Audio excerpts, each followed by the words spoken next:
the dark pyramid. Now in 2 hours more I was come clear down out of the gorge and stood in that country, and for all that I did feel fresh, troubled, and bewildered, yet was I rejoiceful, as you may believe, in the surprising light and splendour of that sudden land. And before that I had come down out of the great gorge, I had stood high within the mouth thereof, and looked well out over the mighty country. And I had counted 27 great volcanoes, and this doth not take heed of 2 monstrous ranges of fire hills that burned afar off, something unto my right, neither doth it take account of 100,000 lesser places of fire. And truly it did seem a very land of fire and water. For there was a small fire hill stood within a sea, as it did seem no more than a little mile from that place where I did stand, and maybe a score to the back of it, spread all about. And here shall I do proper to tell concerning the seas. For there were of these that I did count at that time 3 that were small, and a mighty sea that went onward for ever into the red light of the fire hills, so that it was gone utterly out of my sight, and did show no ending. And there rose up out of the seas islands, and on the islands volcanoes, but in other parts the fire hills did come upward straightly from the sea. And over the near sea, as it did seem, there lay a plenitude of steam, as that the sea did boil at whiles and in divers places. And there did seem to me, as it were, within the red atmosphere of that place, as that there were a muttering thunder, low and constant, shaking the air, now from that distance, and now from this. And this did I judge to be the voices of the fire hills, speaking with the fire that lived in them. And you shall conceive how utter new was all this unto me, for there was in that country a constant voice of the energy of life, so that the world noise of this our age was even there again, and with a keen and undoubted apparentness, and the more so some ways than now. And here shall I set down more closely the things that were ready to my gaze. And first, that it did much attract me, there was a huge and blackened mountain unto the left of the mouth of the gorge, and the mountain did go upward into the night, maybe 15 and maybe 20 miles. And there was a mighty peaked volcano that grew out from the side of the mountain so high up as 5 miles, as I did guess that height, and this was upon the far side. And above this there was a second, maybe 9 or 10 great miles up in the blackness of the night that hung afar upward. And, as that this were not great wonder enough, there did burn and glow 2 other mighty fire hills at an utter height upon the left crest of that black mountain, and these were upward so monstrous a way, as that they did seem to make strange and smouldering suns within the night. And truly, as you shall perceive, this was a wondrous thing. And below these upward fire hills there rose up from the earth vast mountains of ash and burned stuff, that had been cast forth by these perched volcanoes, and had poured downward unto the earth throughout eternity, and so to build grey and sombre monuments unto the dreadful glory of time. And to my right there was always sea and the red blazing of the fire hills, but unto my left there were mighty forests, and there rose upward here and in that place, as that they were beyond the great woods, monstrous fire hills. And so do you take from me something of that first impressing upon my brain and sense. And after that I had come down out of the mouth of the great gorge, as I did tell a little while gone, I came upon a pause, for surely which way was the way proper unto my search? And I looked about for a great while, and afterward did climb back into the gorge, and called myself foolish that I had not thought to map my way ere I came down. And when I was come up into the gorge again, lo! I saw that there was but one way that I should go, for truly, as I have said, there was only the seas unto my right, but unto the left, where the shores did meet the seas, There seemed, so far as mine eyes did tell to me, a clear way for a space, and mayhap when I had come so far I should even find a further way to go forward, and so did I descend again unto the country of the seas, as I did ever call that red shining country of water and fire. And by that I was come again from the height of the gorge, it was 24 hours since that I did last sleep, so that I was fain that I should put into some nook and come to slumber, as you shall well believe. And I found me a neat and proper place, where 3 great trees grew, about a little basin of rock that was very dry and warm. And here, after that, I had eat 3 of the tablets, and drunk some of the water, the while that my belly did yearn as ever. For proper eating stuff I made my bed in the little basin of the rock, and lay me down, and did begin to think a while upon Nani, but was gone over to sleep before that I was aware. And lo, I was suddenly awake, and did find that I swam in hot water, and a mercy, I did think, was it that I was not drowned, as I did sleep? And I gat me to my feet, and the basin was full of water, hot and steaming, and pungent to the taste, as well I did know.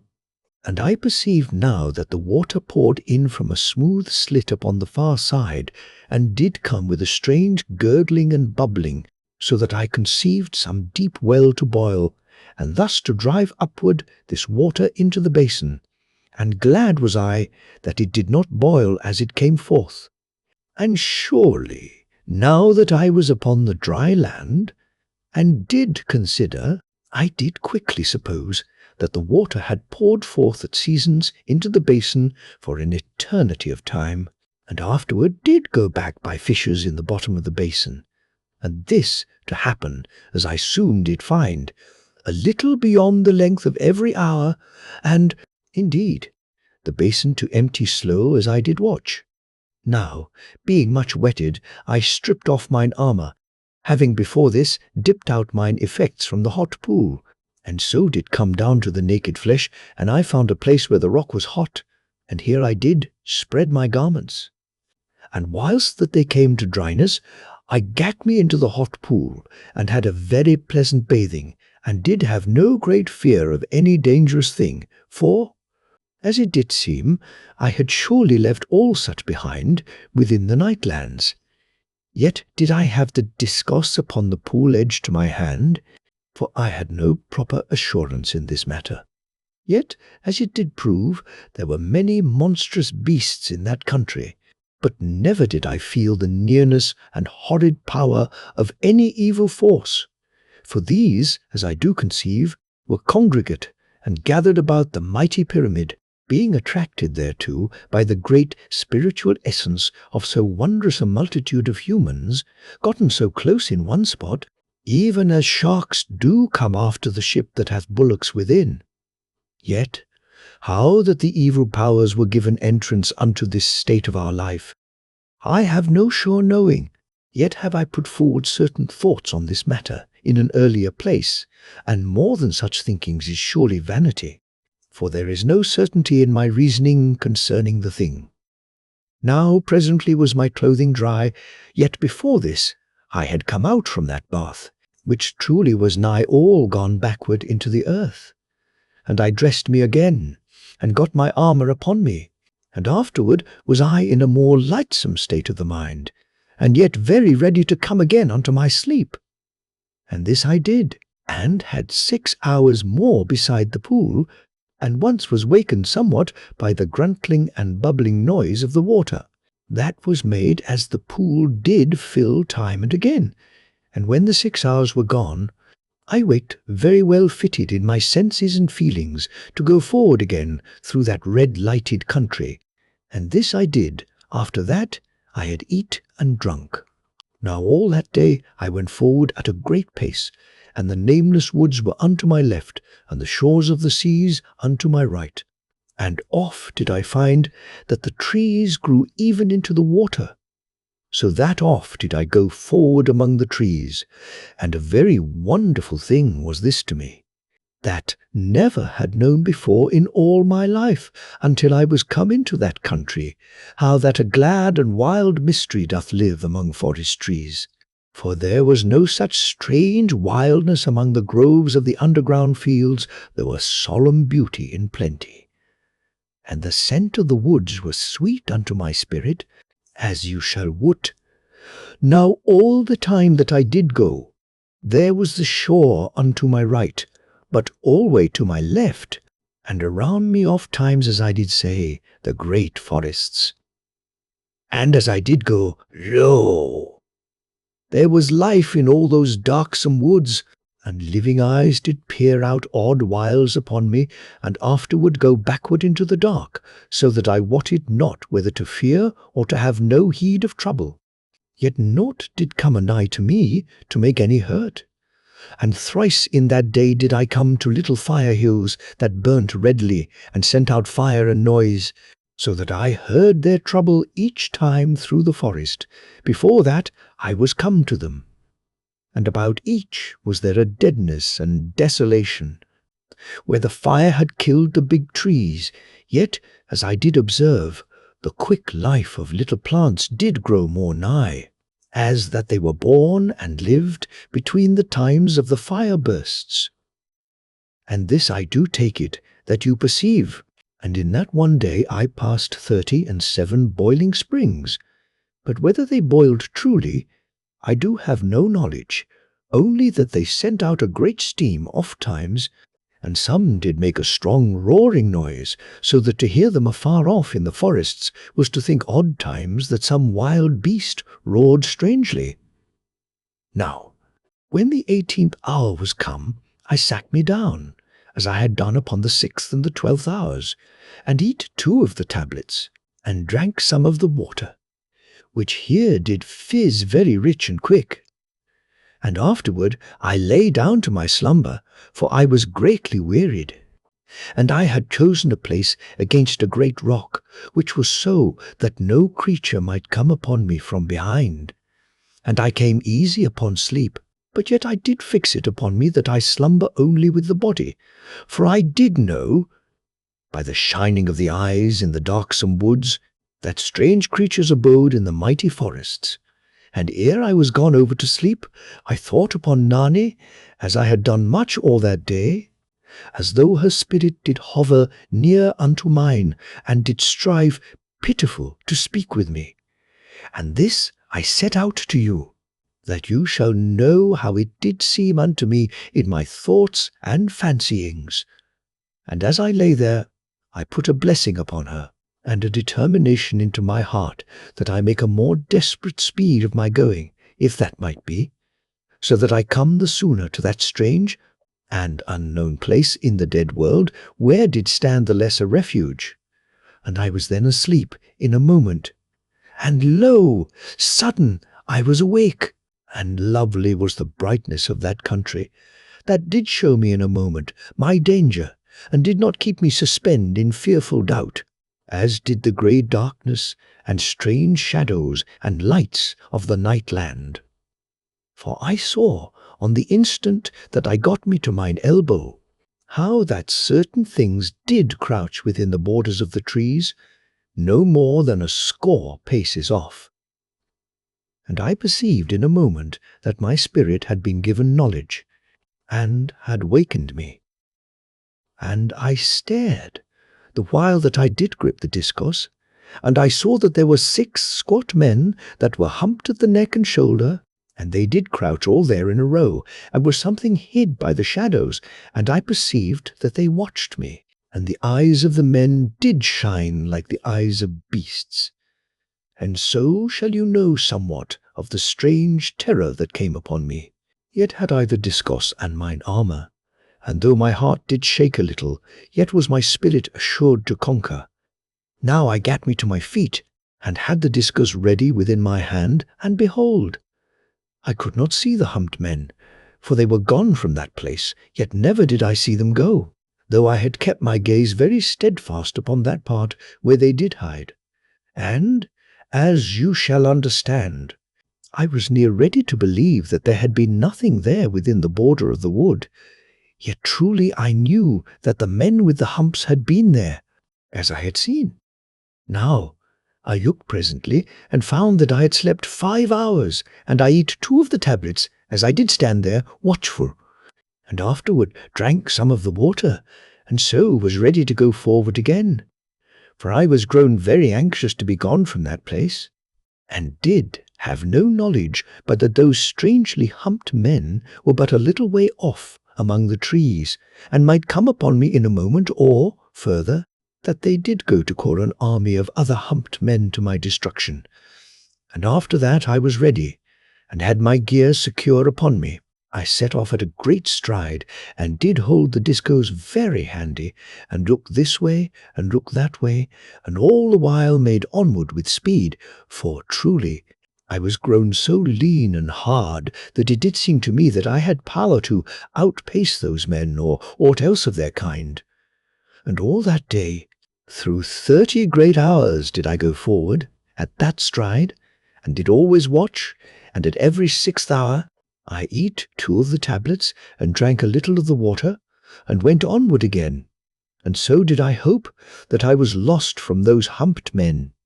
Yet, though I did hope, my faith was not this wise, for twice and thrice did it come to me that there went things through the woods to my left all that day, and did keep always to a level with my speed, yet were always hid. And, as you shall believe, this did be a very shaking thing to my heart, and did make my hope of but little account. Now, because that I had no faith to company my hope, I was not easy to have slumber, until that I was come to a place proper and safe. And so, as I have told, I went onward through 30 great hours, and, in truth, in all that while I did find nowhere that did seem to fit my need. And, lo! About the end of the 30th hour, I perceived that there was water ahead, besides the water of the sea that was ever to my right. And I thought, maybe, that the sea did go inward of that part of the land. But it was otherwise, for when I was gotten to that place, I found that a river came into the sea, and did come out of all the country that lay unto my left. And in the mouth of this river there was a small island, and surely I did look across to the island, and think it a refuge from the humped men that did surely play dog upon my going. Yet truly this was but an idle thought, and my need was that I should come to some way to cross over the river, that I go forward beside the great sea, which did stretch onward, as it did seem for ever, before me upon the far side. And I knew not how to go across, for I had no power to swim. And had I swum, there were surely monsters in that great and warm-flowing river, as you shall believe. And I went upward of the river bank, that I might come to some place where the river did narrow, and surely I had been like to walk a mighty distance to this purpose, but that I came soon to a second river that did enter the first, not a mile above the shore of the sea, so that, as you do perceive, there was the sea to one side of me, and this second river unto the other, and the first river before me, and thus was I sorely perplexed,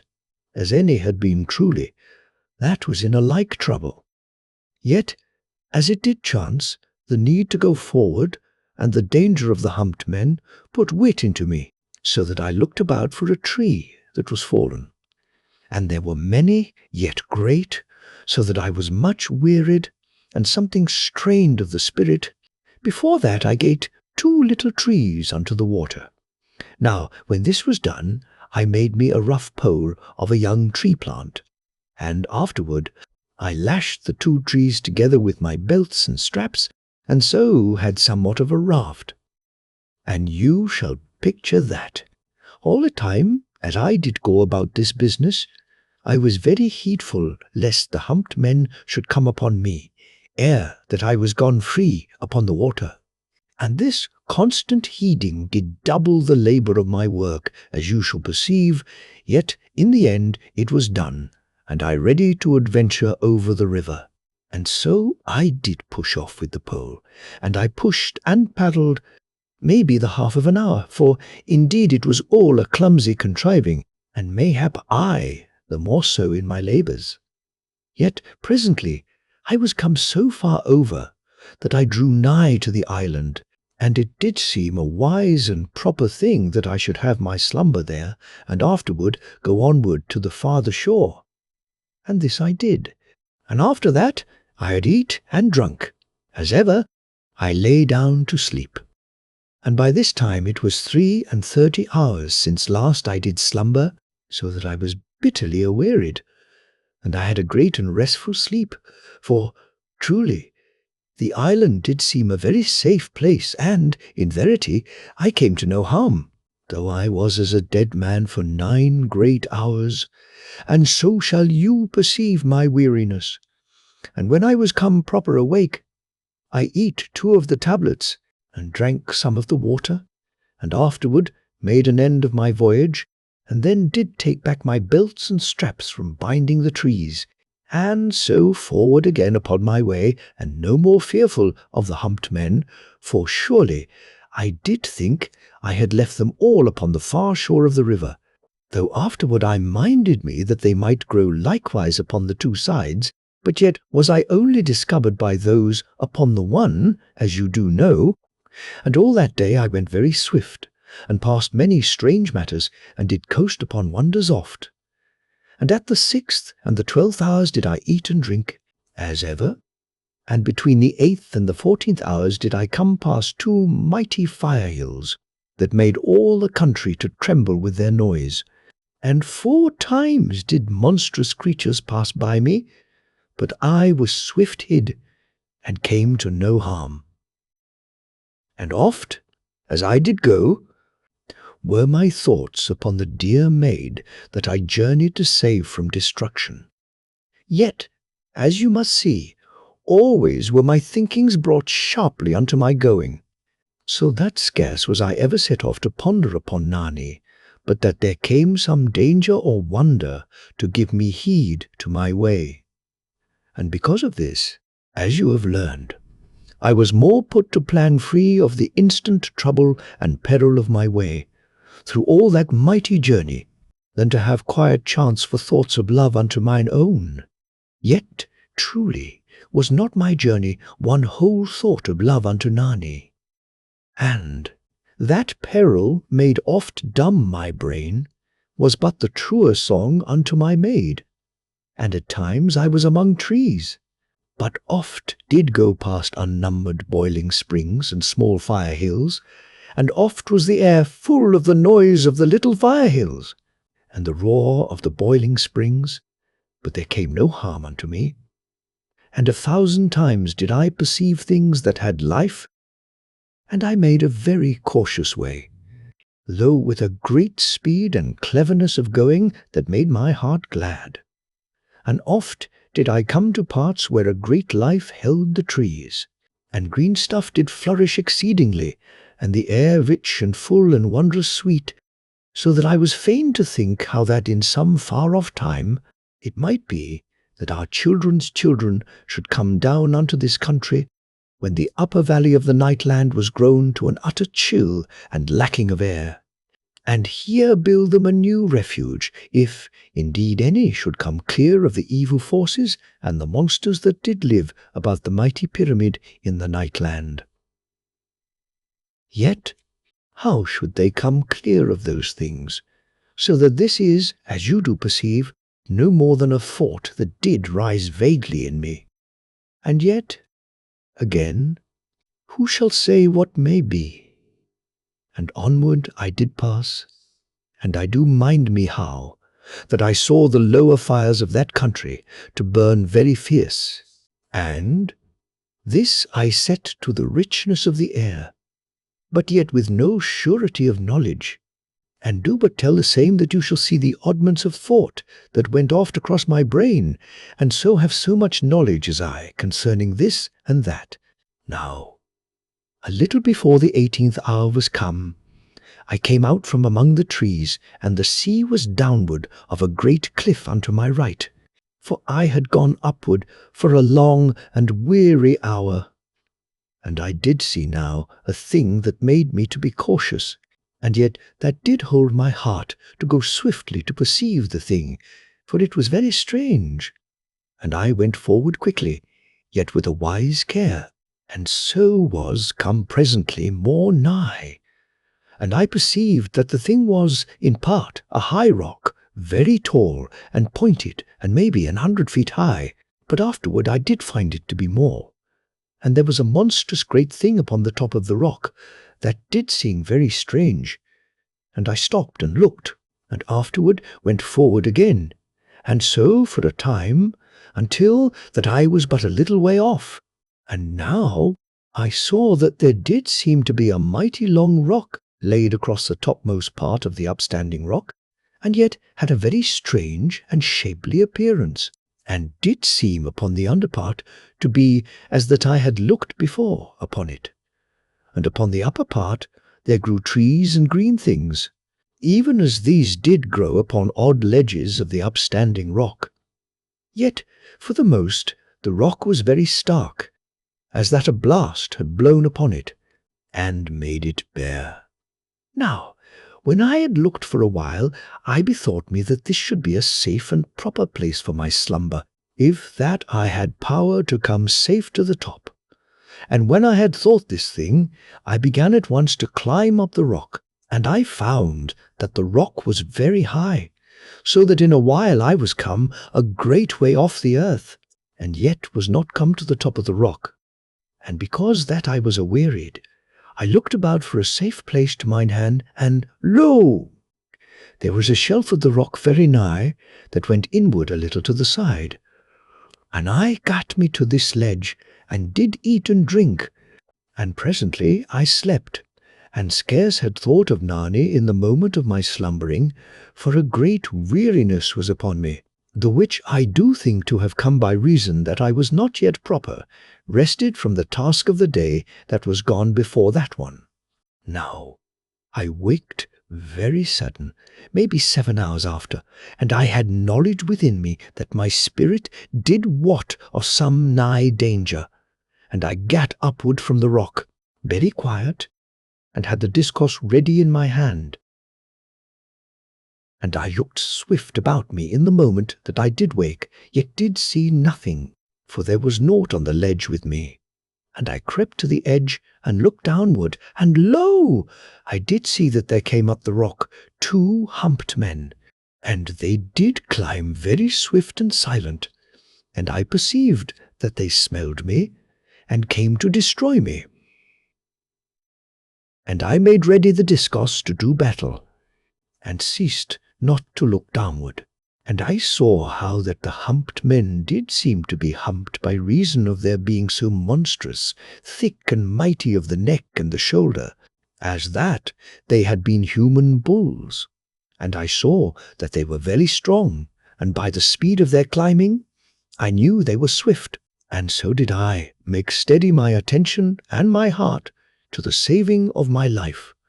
For truly I did know that I should be dead in a little, or they. Now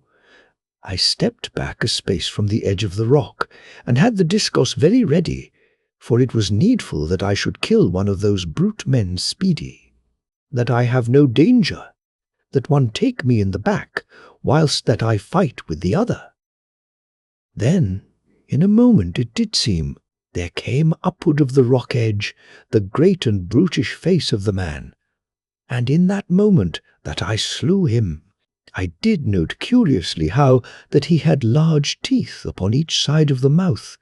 and was aware that he had come so quiet as a great cat. And in the backward parts of my brain, I bethought that even thus, maybe, was primal man, so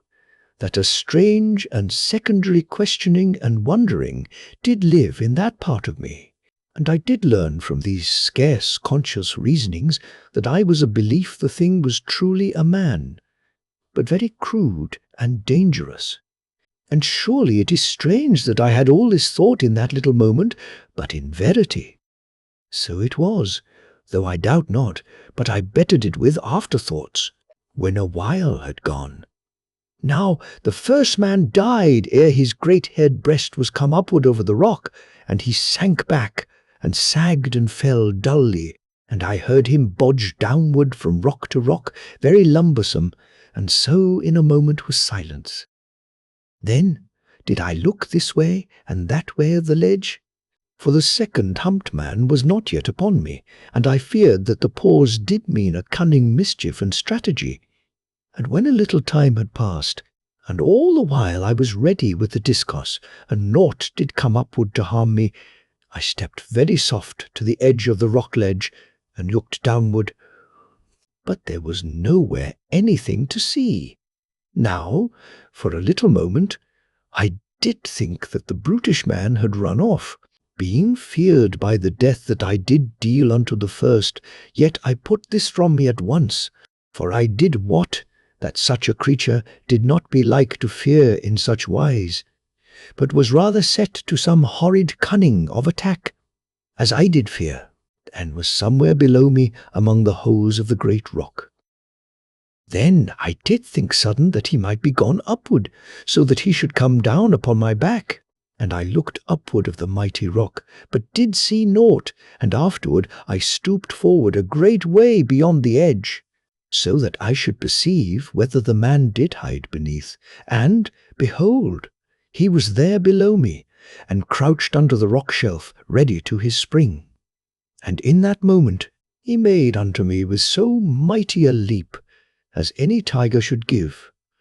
and he came half over the edge, and gripped the discos by the handle in an instant. And surely I had lost that trusted weapon, or been pulled over and cast into the depth, but that the discos did spin, and the earth current did make live the handle as was intended, save where the grip was set. And lo! The man gave loose the handle very swift, for it had burned and shaken the creature sore. And I staggered back, with the effort I had made to withhold the discos, and the brutish man came upward again over the rock edge, and leapt at me. Yet he gat me not, for I sprang unto my right, and made a blow with the discos, even as I did leap. And the blow came something short, but yet harmed the humped man with a gash upon the belly, very sore and horrid among the great brown hairs of the man, and immediately he sprang after me, but I smote full at the face, so that he leaped back from the strange roar and blaze of the discos, and yet was harmed, for he gat not right free of the blow, but did be cut very sore on the mighty and haired arm. Now, seeing that he was something feared of the weapon, I ran in upon him, and smote again at the face. Yet was the man gone out of my reach before that the blow did reach, for truly he was quick as a panther, and immediately he did leap unto the ending of the ledge, where it did join upon the rock, and he caught the living rock between his two hands. And truly the rock must have been splitten there, for he tore out a monstrous lump, so great near as my body, and did run upon me with the rock above the head of him. Now I perceived I should be smashed in a moment, if that I did not slay the man very quick, for so mighty was he, that he did leap this way and that way after me, as though the great rock did cumber him no more than it had been but a light matter. And you shall perceive that I leapt this way and that way to avoid the man, and twice did strike him, but yet was feared to break the discos upon the rock, which the man did use as a shield each time that I did make a blow. And all the while I did act to escape, when that the man should cast the rock, as I did conceive at the first to be his intent.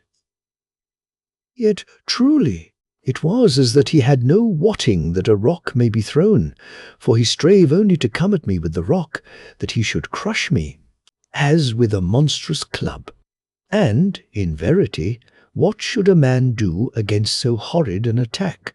And time and oft did I leap now to the right and now to the left, and again in a moment I did cut the humped man. But the blow was something turned off by the great rock in the hands of the man, yet so strange and mighty was the power of the discos,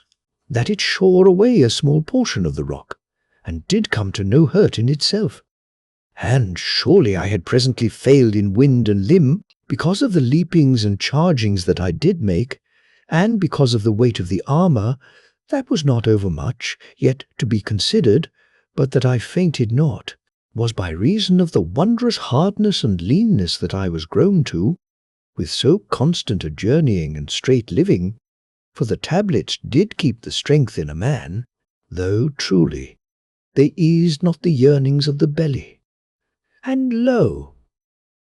even the brutish man did grow weary, and the hot breath and body stink to come from him. And surely who shall wonder? For always he did rush to and fro upon me with the monstrous rock to crush me. And sudden, I leapt unto the right of the man, thinking within me that I did perceive a chance that I should cut him upon that side. But truly he was less awearied than I did know,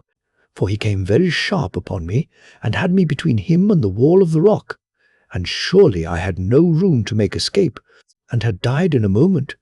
but that I made a sudden sham toward the left with the discus, as that I should leap that way, and in the same instant I did go to the right with a strong bounding, and immediately did come in upon the humped man from that side, and I put my fortune of life to the stroke, and stood anigh to the man, and I smote him across the middle part, before that he did wot of my intent. And the blow slew the man very surely, and did nigh cut the mighty creature in twain. And surely he fell, half leaping even as he died, so that the monstrous rock that was in the hands of the brutish man did crash down almost upon my feet, and I leapt very high, that I should escape the thundering of the rock.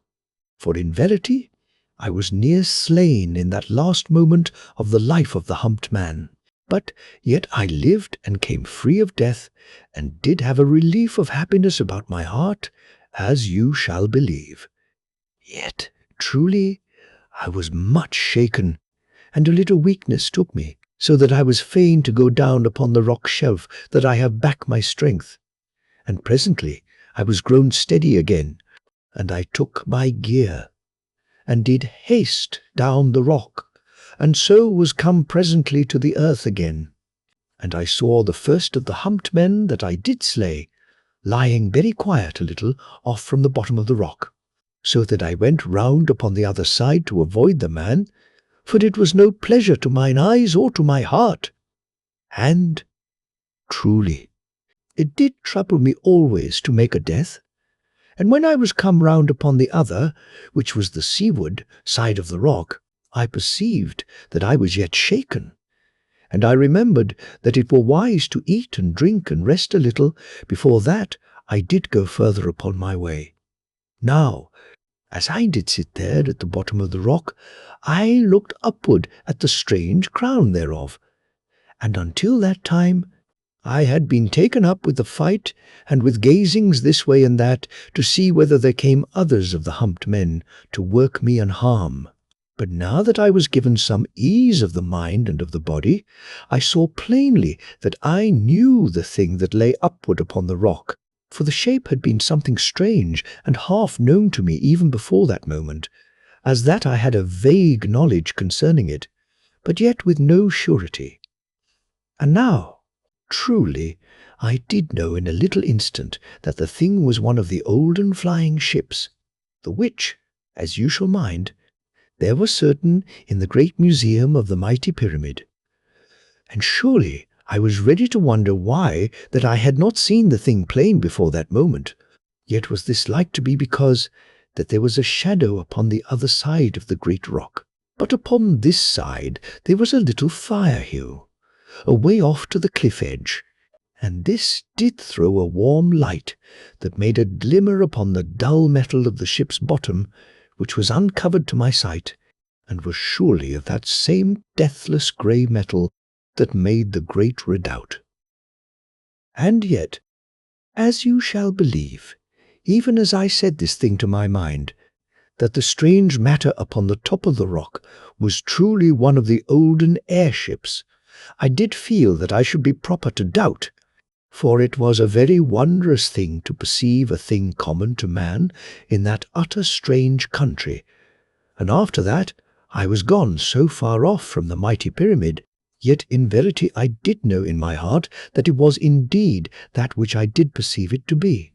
And I did stand and walk to and fore, and look upward constant, for I was very keen that I look well upon it.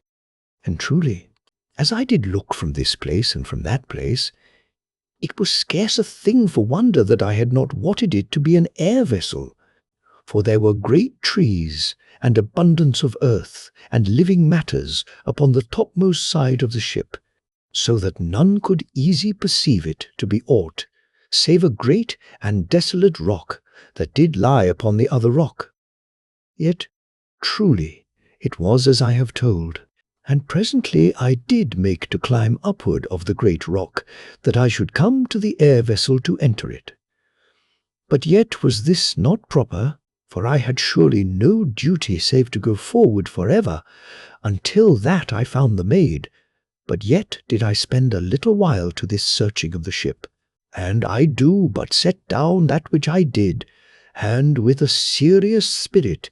And truly, as it doth here occur to me, I do be ever seeming a serious young man, as you maybe shall have grown to think, but yet was I to a dread and serious business, and the strain did be too great upon me, and the trouble too much pressed upon my heart to give me much of laughter, as you do surely perceive, and so you to give me your ear and your understanding. For indeed, before that I did lose me doth my beautiful one, I was not over grave, but so young and joyous as any. Now it took me a great time to go upward of the rock, for it was so monstrous steep and high. Yet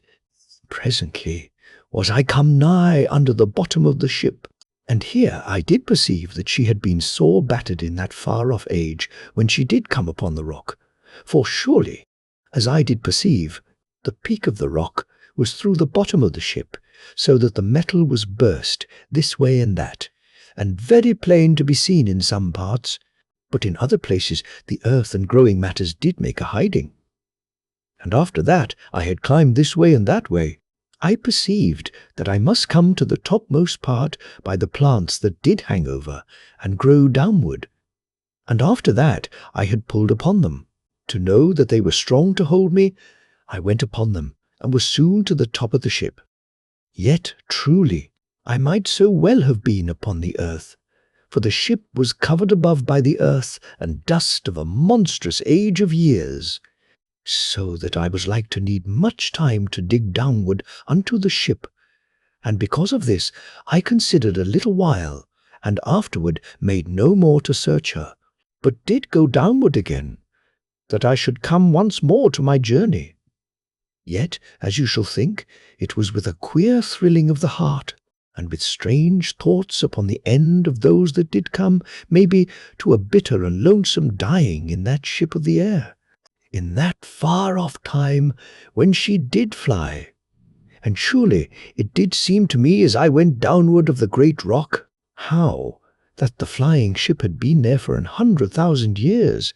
and that mayhaps the sea did live all about the rock in that age. And truly this was no improper thing to think, for it was like that the sea had been monstrous high and great in those days, so that the rock was but a little island in the midst of the sea, and now was the sea gone small from a great sea to lesser seas, and this through an eternity of years. And always, as it doth seem to me, had the ship lain upon the rock, and looked quiet and silent over the change and wonder and the lonesomeness of all that country of fire and water for ever. But how the airship did come upon the rock, how shall I know, save, maybe, it doth seem as that she might have flown low over the sea in that olden age and come hard upon the rock, because, maybe, there was one to the helm that did steer unwittingly.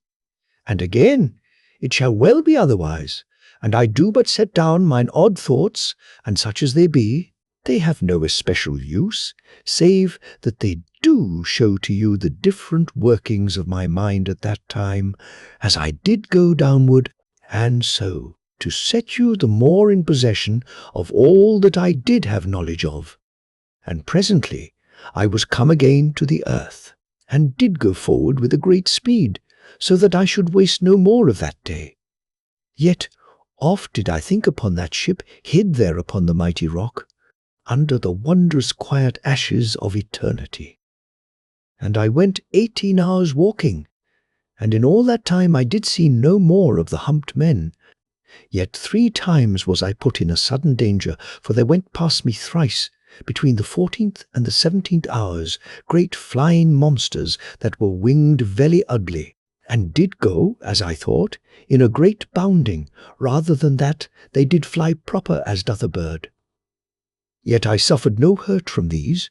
for I was swift to hide between the great boulders that were very plenty in that part, but no trees. For I was gone now, past the forests of trees, there being none since that I had gone through a very shallow river that I came to about the 13th hour. And this had I waded, and sounded my path with the staff of the discourse, but I had kept mine armour upon me, lest there be things, even in water so shallow, that might bite and work harm upon me. But I gate through pretty quick, and had no hurt done me. Now I had eat, as ever, at the 6th and the 12th hours, and by that the 18th hour was come, I was nigh again unto a forest, that came down to the shore that went alway upon my right, and I to be very sore and wearied, as you shall know. For I had fought very desperate after my waking, and afterward climbed the great rock, and then again to journey, so that it was, by this, nigh to 21 hours since that I did sleep. And surely I looked this way and that way, constant, and did see no place proper to my slumber. But afterward I considered I did be a fool to lack such, for truly the trees were plentiful, and I could climb a great one, and strap my body safe, and so have a sure bed for my rest. And I did this thing, and went upward into a great tree, and did tie my body to the tree with my belts, yet I eat and drank before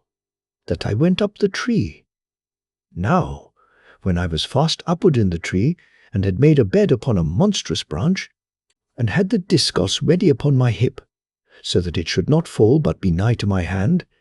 I lay a little while thinking upon Nani, and I went not over to sleep immediately, which was strange, yet mayhaps because that my bed was so uncertain. And I considered very gravely how that it was a monstrous long while since that I did hear the master word from the dear maid. And truly I was come a dreadful way from mine home, which was the mighty pyramid, for I had gone onward for ever through 25 great days of travel,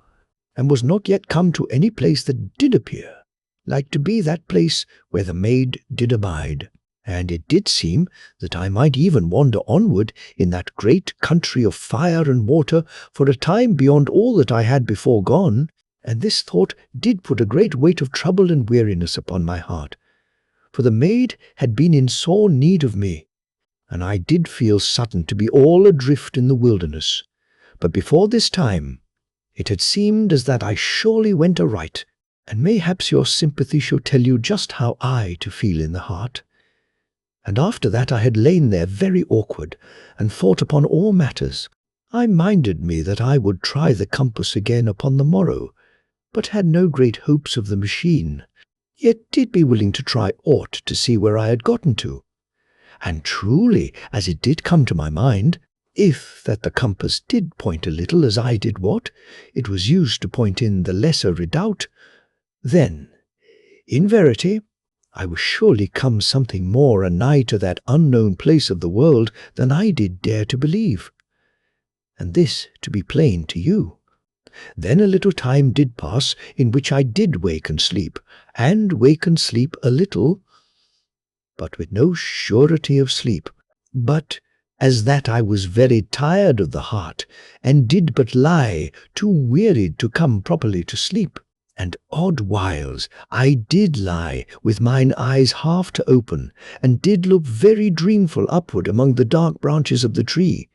as they did show black and pretty against the redness of the shining that came from the sea. For there was stood a great and bright burning fire hill in that part of the sea that lay off the shore from me. And above the glaring of the fire hill there was the deep night that did brood for ever above in a monstrous black gloom of eternity, and did make the red smoke of the volcano to show deep and mighty and thunderous seeming afar up in the great dark.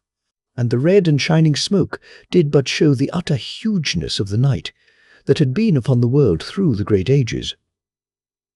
And, in verity, as I did lie there so dreamful, it did come to me afresh how wondrous strange was mine adventure, and how that I did lie, warm and alive, in a country of red light and smoking seas. And, truly, as I did remember and consider, there was a great and lost world above me, upward through the dark, maybe 150 great miles up in the grim night, and this thing did strike me very solemn, as I did lie, and I do trust that you conceive how that there was in truth, afar above, in the eternal and unknown night, the stupendous desolation of the dead world, and the eternal snow and starless dark. And, as I do think, a cold so bitter that it held death to all living that should come anigh to it. Yet, bethink you, if one had lived in that far height of the dead world, and come upon the edge of that mighty valley in which all life that was left of earth did abide, they should have been like to look downward vaguely into so monstrous a deep that they had seen naught, mayhaps, save a dull and utter strange glowing far downward in the great night, in this place and in that. And surely, as you shall have seen, I have set the great deep of the valley to be, maybe, 150 miles of night. For, as you do mind, it was conceived that the valley of the Nightland was 100 miles deep, and mayhap to be more, and I had come from that place downward of the mighty slope, and of the gorge, a very great way. Yet, in verity, I do believe in my heart, this measuring was utter wrong, for I think the deep to have been monstrous, beyond these miles that I do give, yet have I no proving of this belief, and do set it down for no more than it is. Now, presently, I had ceased from these vague thinkings and half-dreamings, and was gone truly to sleep. Yet nowise did I sleep very strong, but did seem to come anigh to wakefulness, this time and that, and, as it did chance, this was mayhaps a very good thing for my life, for I did presently come awake more surely, and did turn on the great branch, for there was a noise in the air that was not the noise of the great fire hill, and the noise did grow very heavy and lumbersome. And in a moment there came 7 humped men running among the trees, as that some monstrous thing did pursue. And immediately they were beneath the tree in which I did lie, so that a great fear came upon me, and I loosed the belt from the branch, that I should be free to fight. And, directly upon this, I saw that the men did leap upward into the tree beneath me, but not as that they did wot of me or make to come at me, but as that they did pay a great heed to some creature or happening that was far off among the trees. And surely the noise did seem to come from that part, and did grow loud and mighty, and the humped men did all crouch very silent, and did make no noise or motion one to the other, but were quiet upon the lower branches. And, as I did look now more to my ease, I perceived that they had each a great stone, and bloody, that did seem as that it was split to a certain sharpness, even as a stone doth break very natural. And they carried the stone under this arm or under that arm, so that they had their hands free to all matters.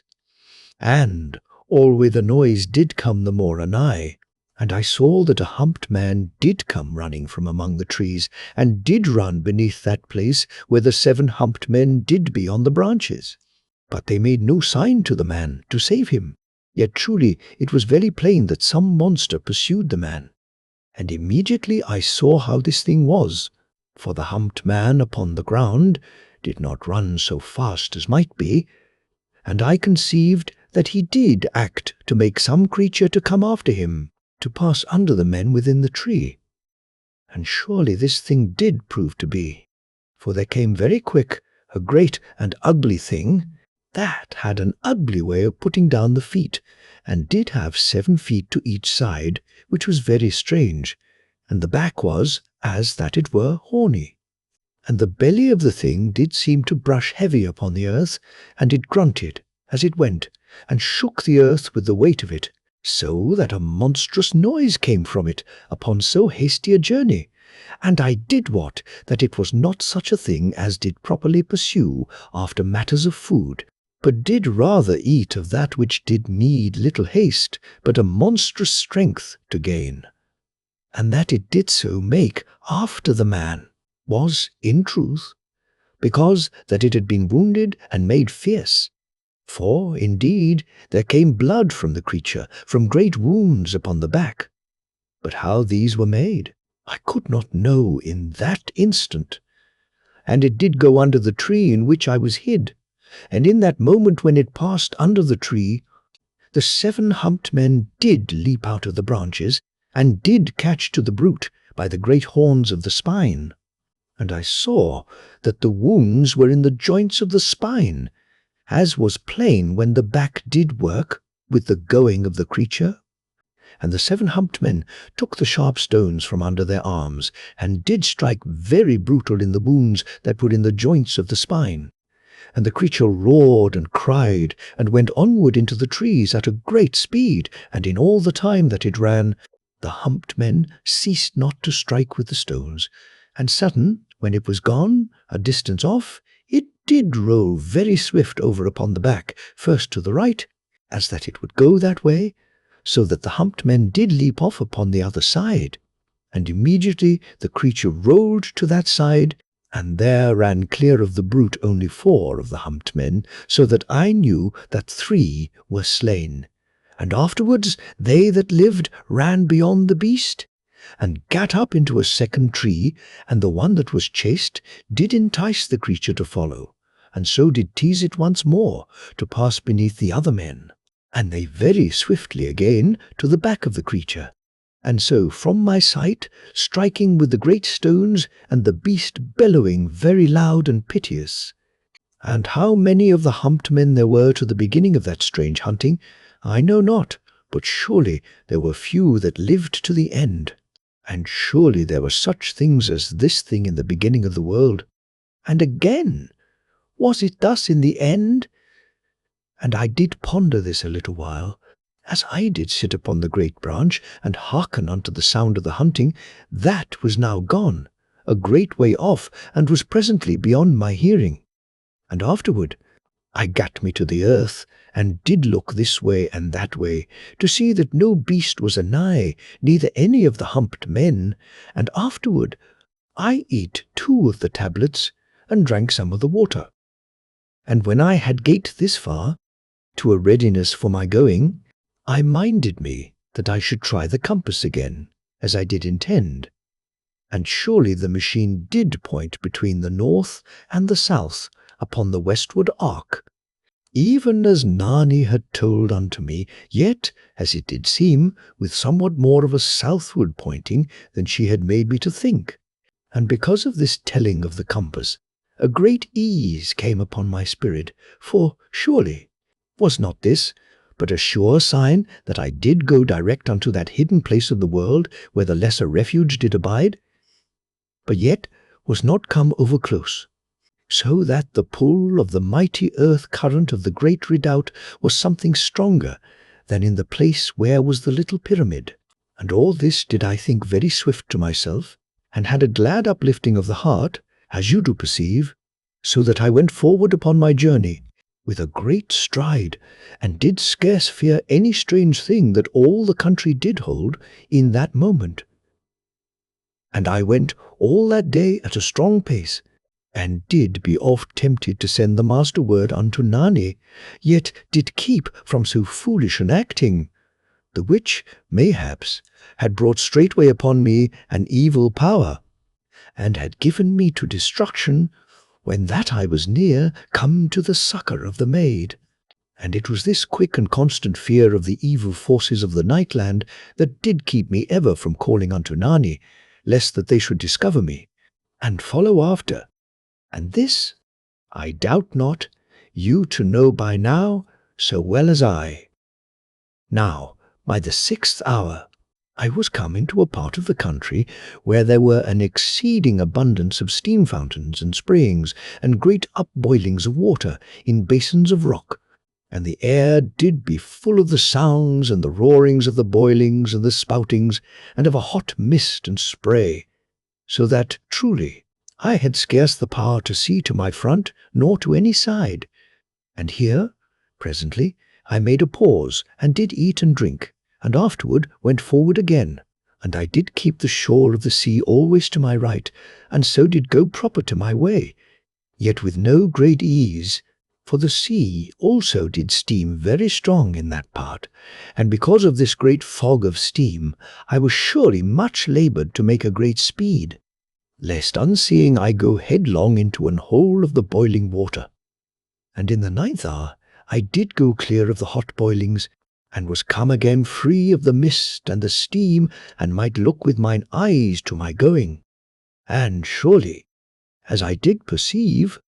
I was come to the end of the great sea that had been ever to my right, for it did go against the feet of great and monstrous mountains, that went upward for ever into the night, and did seem as that they were the hither wall of that strange country of fire and water. And so was I,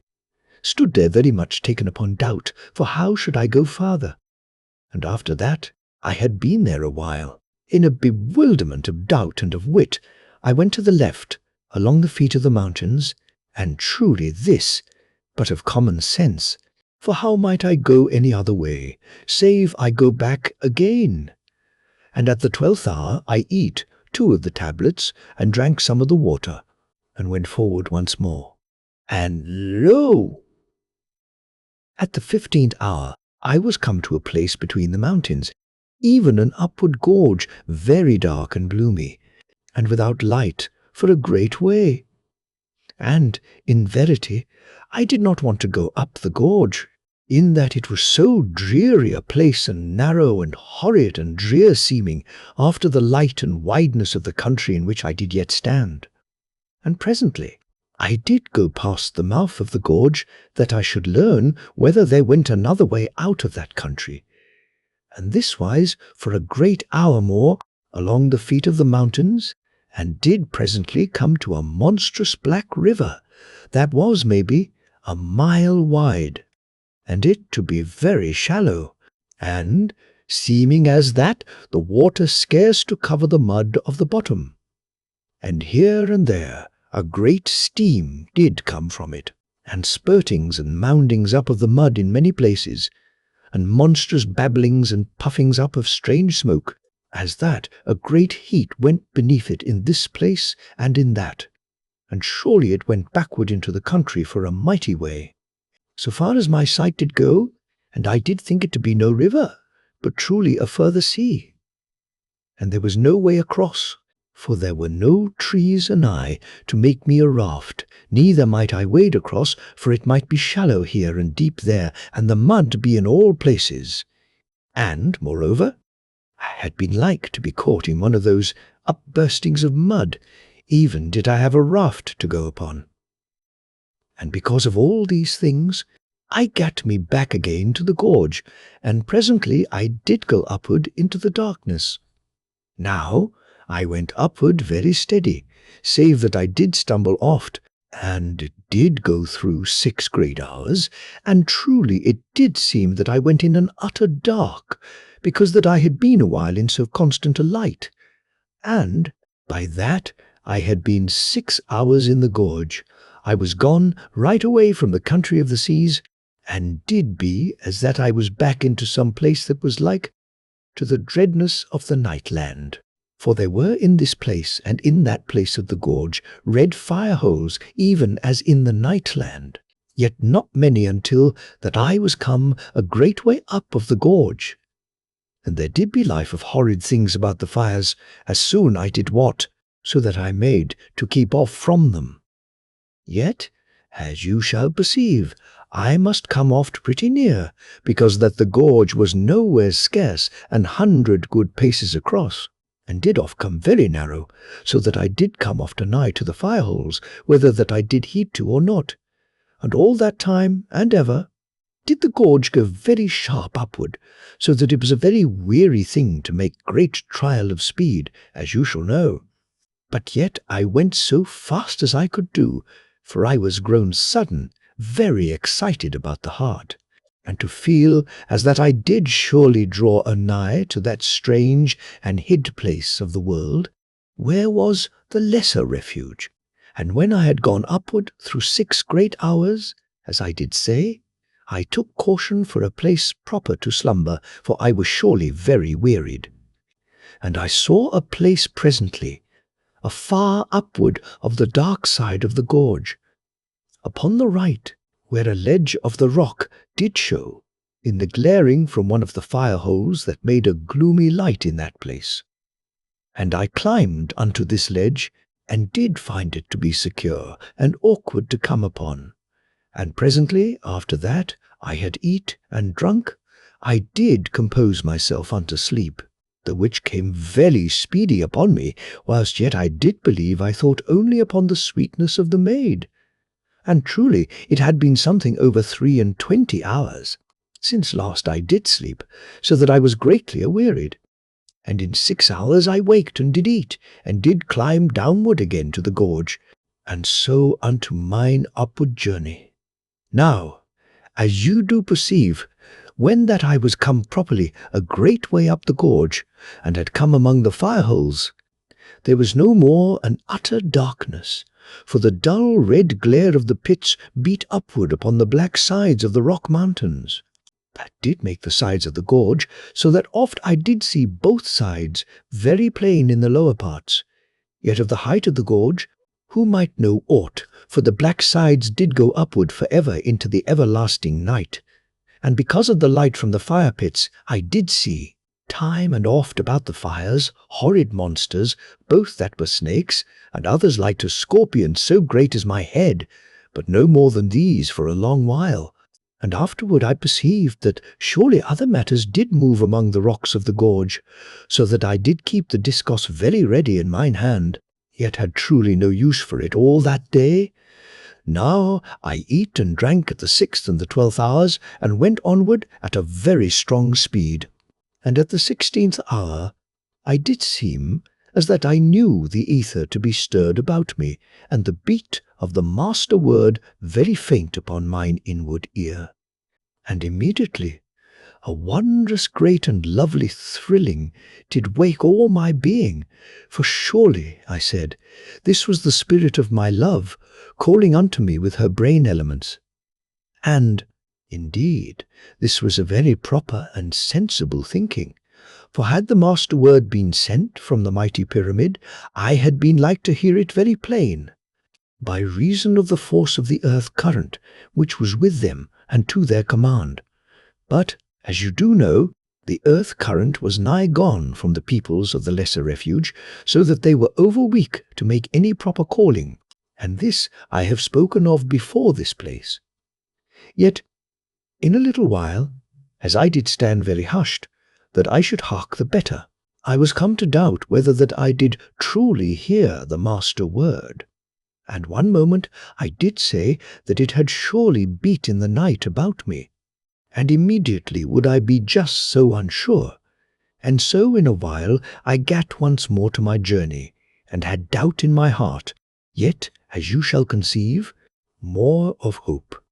And because of this thing, I went onward for 30 great hours from the time that I did wake, for my heart was excited within me.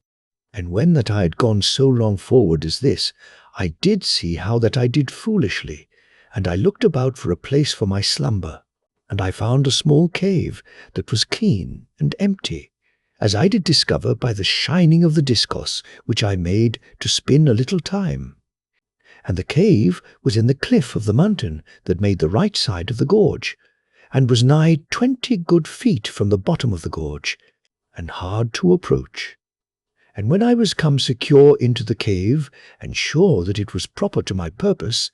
I eat 4 of the tablets, as was just and nice to my belly, and did afterward drink some of the water, and so to my slumber. And all the while very sweet and strong in my thoughts upon Nani, so that surely I was a little time before that I had myself rightly unto sleep. And I slept 6 hours, and did wake, for I had set my spirit hard unto such wakening, yet was I still greatly yearning for sleep. But this did go somewhat, when that I had fought a little with my need, and afterward I eat 2 of the tablets, and drank some of the water, and did gart my gear upon me, and was presently down unto the gorge, and so again to my journey. Now in all that day I did go with a very stern speed, for it did seem as that my soul did know for surety that I was truly come, something nigh unto that hid place in the night where I should find mine olden love again. And a sweet hope that was bred of the calling that had seemed truly to sound about my spirit was in all my being, and more sure on that day than before that I had slept. And I went 30 hours in all, even as before, ere that I did come again to sleep. And I eat and drank at every 6th hour, so that my strength should abide within me. And by that I was come to the ending of the 30 hours. I was sorely awearied, and gat me upward of the monstrous cliff that did make the left side of the gorge, having perceived in a place a great ledge of the rock, that did seem very proper for my purpose of slumber. And when I was come upward upon the ledge of the rock, I saw that there did seem something like to a mighty spider, that did stay half without of a hole in the back part of the ledge. And I smote the thing gently with the discus, so that it was very quickly dead, and afterward I searched well about, but did gladly perceive that there abode there no other horrid creature. And I eat 2 of the tablets, and drank some of the water, and did afterward make me ready for slumber, as ever. But now I did put the cloak well about me, for truly there was grown a chill into the air of the gorge. And here also will I tell how that it did seem unto me that the air was gone, something from that great thickness and strength which had been with me in the past days of my journeying. Now I was gone so tired that I fell upon sleep in a moment, yet with a dear thought and anxious concerning Nani, but was so starved of the body for slumber that even mine anxiousness kept me not awake. And I was then so fast with sleep that I knew naught for 8 hours of very sound slumber. And then did I awake, and very thankful of the heart that no evil beast or creeping thing had come upon me, whilst that I was so utter lost in sleep. And now, truly, was I something fresh and ready, and I ate and drank, and had my gear once more upon me, and so down into the gorge. And afterward I went upon my journey for 18 hours, and did pause but a little while at the 6th and the 12th hours that I should eat and drink. And when the 18th hour was nigh come, I perceived that the nature of the gorge was grown very horrid and dank. And in verity I did feel as that afar upward in the night the black mountains that did make the sides of the gorge had come together, and did make a monstrous roof unseen in the utter height. And this thing I do tell only as of my belief, for I have no very sure proof. Yet truly my reason doth say likewise, for there did oft drip water upon me out of the darkness, even though I walked in the middle way of the gorge. And how should this thing be, save that there went an overreaching of the sides that should let the mildew down upon me. And in this place, and for more than 11 great hours, there were fire holes and fire pits only in this part and in that, and each a great way off from another. And they burned very dull, and did seem to throw a fume of sulphur into all the air, as that there was no freedom above for the stink to pass away. And in every place were the rocks of the gorge, very thick and slippery with strange growths, so that it was a sorrow to walk upon them, and all that time was there, and heavy wetness and slowness in the air, and a smell, beside the stink of the fire pits, as that I did go forward through a place where dead things did be, and for a great time there was a horrid darkness, as it had been, that the air was grown thick with the fumings of the fire pits, as I do believe. And beside this thing there was, as I have said, but a dull fire here and another there, so that it was like that there should be a heavy dark. And because that it was so utter black, and because that there were growths upon the rocks in the bottom of the gorge, I did go but slowly, and with pain of stumblings, and always with the stink of that place to trouble me half unto a sickness. And sudden, as I did go past one of the fire pits, I saw that the fire made a dull shining upon some monstrous thing that did move before me, upon the far side of the fire. And I came in one moment unto a swift silence, and hid among the rocks of the bottom of the gorge. And I looked very cautious at the thing that moved beyond the fire. And surely I had seen no thing so monstrous since that I had come free of the nightland. For it was as that some huge creature, like to the hull of a great ship, did move down out of the dark of the upper way of the gorge. And it went by the fire hole, and onward into the dark of the lower way of the gorge, and I had perceived somewhat of it, as it did go past the fire, and surely it was black and beslimed, and utter great in height and in length, and it went always without noise, so that I had not known it to be there, but that I saw it plain with mine eyes. And, truly, if I do say that it was somewhat as that I had seen a monstrous slug thing, surely I should use wise and proper words to make known to you this horrid brute. And I stayed very quiet a time, and afterward I went upward again of the gorge, and did use a new caution to my way, and saw that the discus was free upon my hip, for even thus I did carry the weapon, being that I must use both hands to my way, and to save me in my stumblings and slidings over the slippery rocks. And once it did seem to me that some great thing moved in the darkness, and I went downward among the rocks, and stirred not my body for a great while. And sure am I that there went some living monster past me that did stink as a loathsome grave. And afterward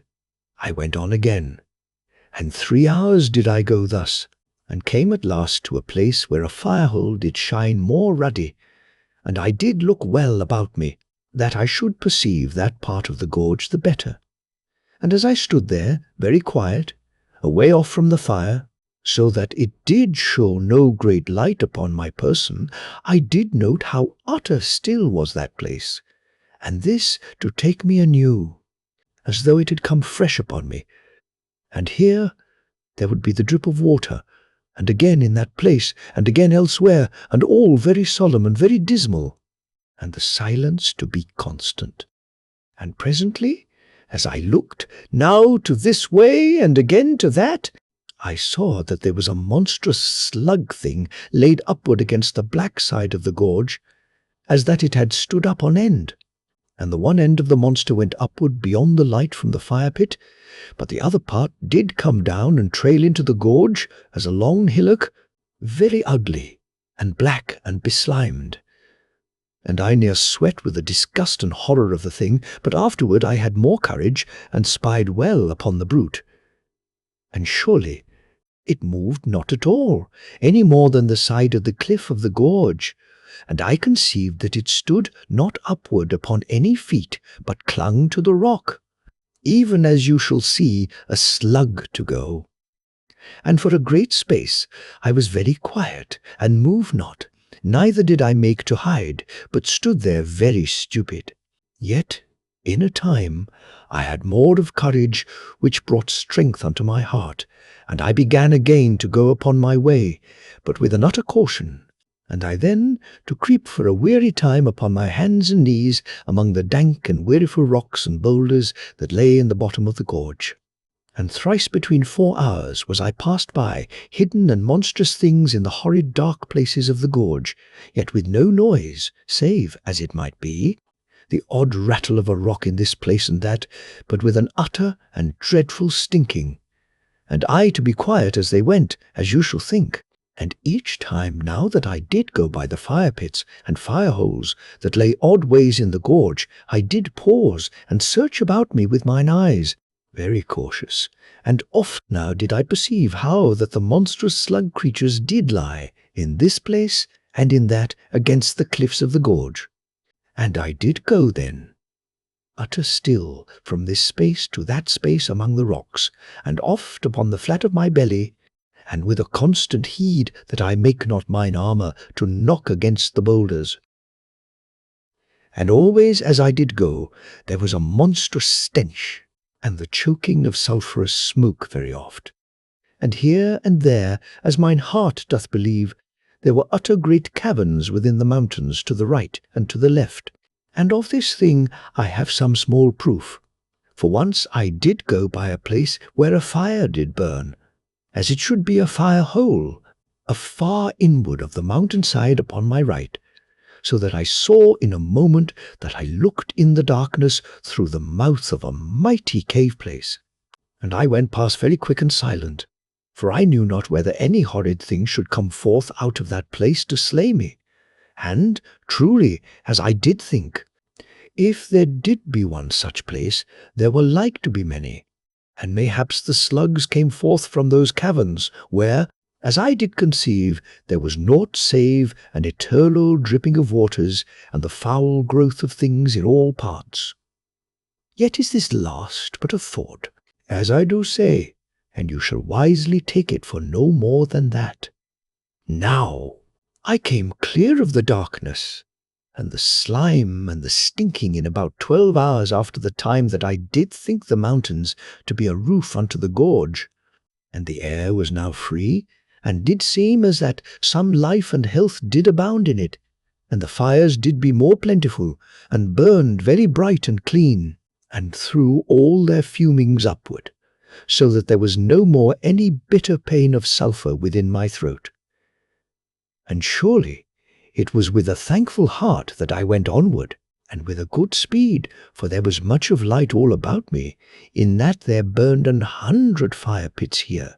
and in that place, so that I saw clear before me and behind, and conceived that the slugs did abide only in the closed part of the gorge. And oft I did take the air very full into my lungs, for the sweetness of it after the horrid stenchings that I had abode all those hours. And presently, when I was come free of the roofed part of the gorge, maybe some 3 good hours, I looked for a place proper to slumber. For it was surely something over 33 hours since that I did last come upon sleep, and I was utter worn and lost of strength with so much of creeping and harking for monsters, as you shall believe. Moreover, about that time I had gone bitter long whiles between slumberings through more than 100 hours, as you shall have perceived from my tellings. Now,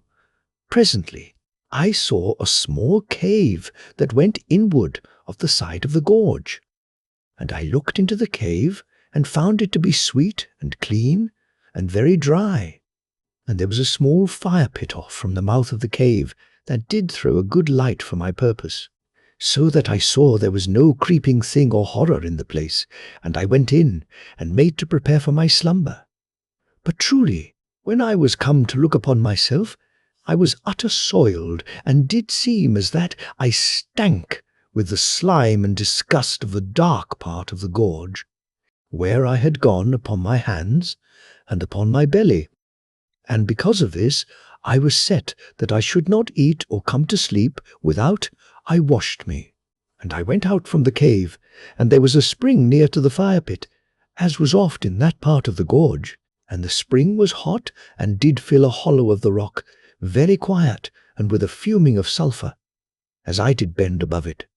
And I washed mine hands and face and mine armour and gear in the hot spring, and did dry me with my pocket cloth, and so was sweetened and put to happiness of mind. And I went back into the cave, and did sit in the mouth of the cave with the discos to mine hand, and I eat 4 of the tablets, for I was gone a mortal long while without, and afterward I drank some of the water. And as I did eat and drink, I looked out upon the likeness of the gorge before me, and with a cheerful and composed heart. And I saw presently that there came certain creatures out from their holes, even as it might be that they were part rats, but very strange looking, and not properly such. And some did lie about the fire hole, and some did hunt about in the rocks, and one came presently, and had a snake by the neck. And it stood upon the snake, and did eat it, even while that the snake did lash about upon the rock. And the snake did lash, until that it was nigh all eat. And a very strange thing this was to see, and something troublesome to the pity. Yet was I glad to perceive that there were enemies to the serpents of that place. And when the rat creature did make an end of the snake, it made across to the spring, and did drink the hot water a while, and afterward back unto the fire, and there lay down anigh to the edge, and seeming very sweetly comforted of the belly, which, in truth, was much otherwise with me. And, after that, I saw many creatures that went about the fire, and did have warmth from the fire, and drink from the spring, and surely I did ponder that the peoples of this our age should say, if they had stood with me, that Providence had made nigh together the warmth and the drink that were needful unto life, for it was grown to a bitter chill now in the gorge. But rather did this thing seem to me otherwise, that these creatures did be but of their circumstance. And if that it had been another way, then had they grown of their wits to meet it to their means of life. Yet, as some would say, the arguments do but meet and be the same thing. And neither way do I care in this place, but do no more than to show unto you the working of my brain, in this way and that, as I made my journey. Now, presently, when I was done eating, and come very ready to fall upon sleep, I went out from the cave and gate me certain boulders, the which I did carry into the cave. And when I was come back for the last time, I put them very secure in the entrance way, that no small stinging creature come at me as I slept. And after that, I made ready, and went to my sleep, having sweet thoughts and slumberous of the maid. Now I slept very quiet that time, and was not over troubled with the chill of the gorge, which was but little in that place, both by reason of the fire pit, and because that the cave did help to keep my warmth to me. And I had a deep slumber for 8 hours, and waked then pretty tired but strong to go upon my way. And after that I had sat a little while, I came full to wakefulness, and afterward did eat 2 of the tablets, and drink some of the water, the which I did, sitting in the mouth part of the cave. After that I had cast free the boulders, and afterward I gat my gear upon me, and I went again upon my journey. And the gorge did continue very light and cheerful, with the shining of the fires, and oft there did be a little steam that did hiss from this part or that of the bottom of the gorge, and did blow very quaint and noisy in the quiet of that place. And oft there did be hot pools, and everywhere the great boulders in the bottom way, and to the right and to the left, the black and mighty sides of the gorge that did go upward for ever into the everlasting night. And so I did go, and had eat and drunk at the 6th hour, and gone onward again. And, lo, At the 8th hour I did thrill sudden with a wondrous great thrilling, for in verity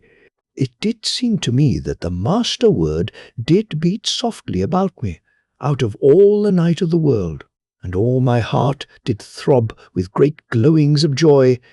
Yet was the beat of the word unsure, so that I knew not truly whether my spirit had indeed heard aught, for there was immediately a silence, as ever, about mine inward being. Yet, as you shall believe, there was a new hope and strength of courage in all my body and soul, and I went forward very swift, and all renewed, as it were, and my strength and hope did make naught of any terror that should lie to bar my way. Neither did I have further heed of the boulders that lay always upon my path, but did go over them with quick leapings, and a wondrous and thrilling eagerness of the heart within me. And, sudden, in the end of the 10th hour, I perceived that the mighty walls of blackness that made the sides of the gorge did be no more there, and that I was come truly upon the end of the gorge. And I near trembled with hope and astonishment, for when I was gone a little way on, I had ceased to go upward any more, and was come clear out from the mouth of the gorge, and did peer forth across a mighty country of night. And it did seem to me as that I was come to a second land of strange matters, even as the night land where did lie the wonder of the mighty pyramid. And surely I did think within my heart that I was come at last to that far and hidden place of the world, where did be the lesser redoubt. But yet was there no place in all that night where did tower the shining lights of the lesser pyramid, the which I did hope vainly to perceive. And because that I saw them not, a great heaviness came upon my spirits for a time. But afterward the heaviness did go, for I put reason to help my courage, and did plan this cause and that, to show why that I was not come to sight of the shining embrasures of the lesser redoubt. But yet was there left an ache of doubting, as you shall well conceive. Now this land was very new and strange, and had a great light in this part, and a wondrous grim darkness in that. And I did pause a great while to determine how that I should go properly. And presently I bethought me of the compass, and did draw it forth, and set it upon the earth, that I should see how it did act. And truly it did go almost as Nani had told to me, so that I was very sure in all my being that I was in verity come anigh to the hidden refuge. But yet did the compass give me no proper guiding to my way, so that I was no more wise to this end than before, only that I had the comfort of that which it did seem to assure. And in a little while I went forward into the land, and did hope that I should come presently to some matter to help my choice. And I went first toward a certain great glowing of fire that lay before me, and did seem joined to another great glare that went afar to my left. And I found the ground of that land to be very fair for my feet, and to have in this place and that certain bushes, even as it did seem to me, of the kind that we named moss bushes in the night land, as you do know. And I made a very good speed, and went thus until I had gone for maybe 6 long hours. And by that time I was come anigh to the glowing of light, and did keep now a strong caution to my going, for truly, as I did know from the tellings of the maid, there were very horrid and dreadful powers in that land, and I did well to remember that I was come again to parts where might be the destruction of the spirit. Now I made a pause, and looked toward the glowing light, and it seemed to me that for a monstrous way unto the right and unto the left, there did be surely a great hid valley in the earth before me, for the shining did seem as that it came up from out of a valley, as that there burned a deep light in such a place. But yet was I all unsure, and had no proper knowing whether indeed there did be any valley there, but only a strange and luminous shining that did come upward from the earth. And I made no great haste now to go unto that place, but went down sudden into the bushes, and lay upon my belly, and had a new great fear upon my spirit. And presently I parted the bushes a little, and made a place for spying. And I looked a great time unto the place of the light, and now to this part, and now to that.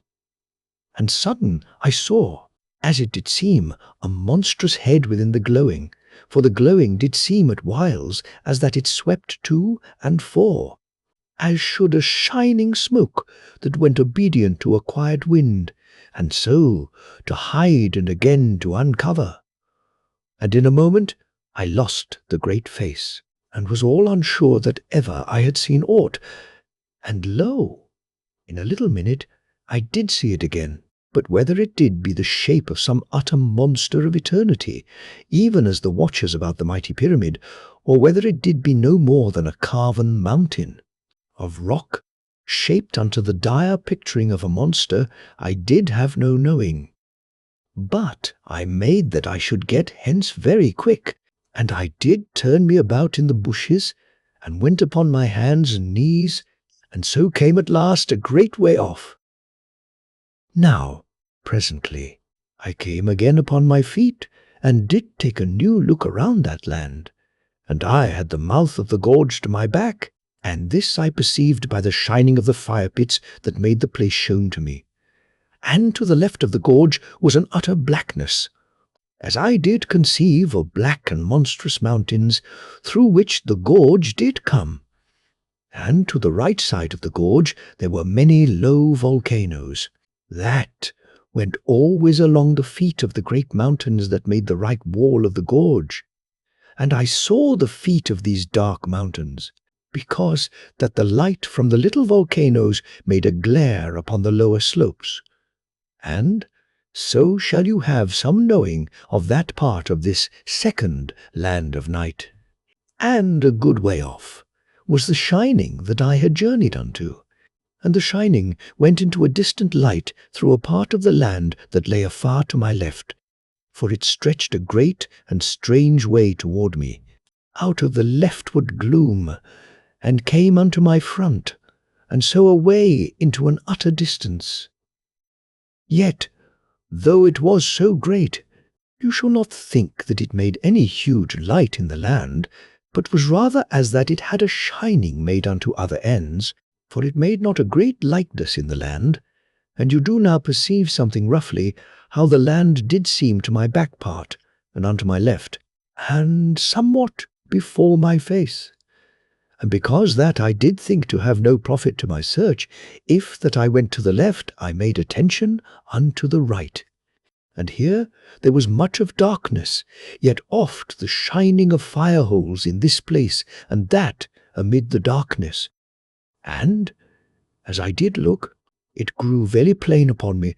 how great was the spread and drear wideness of that country of night, and how that I did be an utter lonesome person in all that dark. And so shall you be with me in sympathy of the utter greatness of my task, and know of the fear that did breed odd whiles that I should search until I die and never find, and you to give me good human understanding. Now I made no more to delay, but went unto the right, and did keep the chain of the little volcanoes something level to my course, though a great way off. And I went thus with a strange growing of hope and an excitement for 10 hours, and had eat not then for more than 20 hours, and surely not since the 6th hour of that day, and this, because that I was so utter shaken from my calmness of going. And at the 10th hour I went utter weak, and did seem surely as that I must swoon. And lo! I bethought me how that I was gone so long without aught for my belly, and surely, when I was quiet a time, I eat 4 of the tablets, and in a good while did feel all renewed, and would rest no more. After that I had drunk some of the water, but went onward, for in verity my spirit did be as that it had slain me, if that I had lain down at that time. And this because hope was so fierce in me, for I to feel indeed that I was come near to the maid, and I went 10 hours more, until that I did truly totter upon my feet with utter and dreadful weariness, for I had gone now through some ways of 40 great hours, and had been foolish in mine eating and drinking, as you have perceived. But yet was this to be forgiven? For I was as that I should come any little minute upon the wonder of the lesser pyramid, shining afar in the night. Yet truly there was nowhere anything that might be likened unto it, and I lay down there, just as I did be, and with no proper heed to my safety. And I was gone asleep in one moment, as it did seem, and waked not for 12 hours, and then did come suddenly unto knowledge, and thankful was I in the heart, that no monster had come upon me in that dead time of slumbering. And I eat 4 of the tablets, as was surely due unto me, and drank some of the water, and so gat forward again into the night. And truly I was mortal stiff, and did ache for a great while, and this did be in part because that I had wrapped not the cloak about me ere I slept, for the land was bitter cold, and did make the blood very chill. Now when I had gone onward through 6 hours, I ate and drank, for I did mind now to be wise and keep my strength good within me. And I went onward again at a very great speed, and full of an excitement. And surely I did be glad at last that the tablets were so easy gone in the mouth, and unfilling to the belly, for I had been without power and patience to eat proper victual. And at the 10th hour I saw that there rose a red shining out of the land before me, as that it came upward from a mighty pit. And I made slow my way. And so, when I was gone on for 2 great hours more, I saw that monstrous figures went about against the red glare of the shining, and I gat me down into the bushes, which were very plentiful in that part, and I stayed there for a certain while, and made a watch upon the red shining and the figures, and truly it did seem to me that there were horrid giants in that land, even as in the night land. And afterward I crept away, and went outward from the little volcanoes, into that part of the land that was dark, save, as you do mind, for the glare of fire holes in this part and that, and I went now with an utter care, for the giants had put a new caution into my heart, and I did surely mean that I should live to rescue mine own maid, and have joy through all my life. And thereafter I went with the discos in my hand, and at each hour, that was the 6th, I eat 2 of the tablets, and drank some of the water, and so did keep my strength very good within me. Now, presently, I was come to a place where the land did go downward, a great slope, and there was a difference in the earth that went beneath my feet, and no great plenty of the bushes, but only one in this place and one in that, and nowhere any fire-hole. And I gat me down, and did feel the earth with my hands, and lo! I did find presently smooth stones, and afterward olden shells. And immediately a great delight took me, for Nani had told how that the lesser pyramid stood something nigh to the shore of an ancient sea, that was long dried up in the years of eternity. And surely it might be that I was come down into the dried bottom of that same olden sea, and should presently have sight of the little pyramid. And because that hope was put so fresh into me, I went forward through, maybe, 30 hours, across the olden seabed.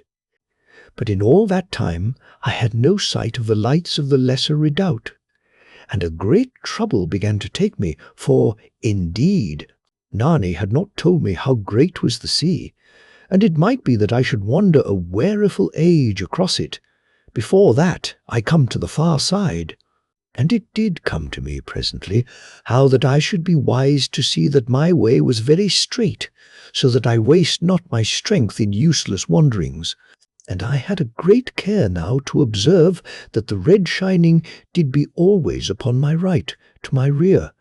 and by this reasonable cunning did I make to steer very nicely through the great gloom of that place. Now, as I did go across the bed of the great sea, I heard strange sounds, now in this part of the darkness, and now in that. And oft did there be a noise, as if things did run this way and that way in the bed of the sea.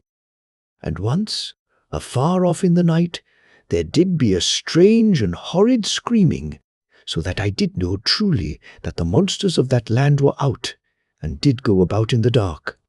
And, as you shall perceive and understand, I was all unknowing of the lore of that land, so that I knew not what to think of this strange sound or that,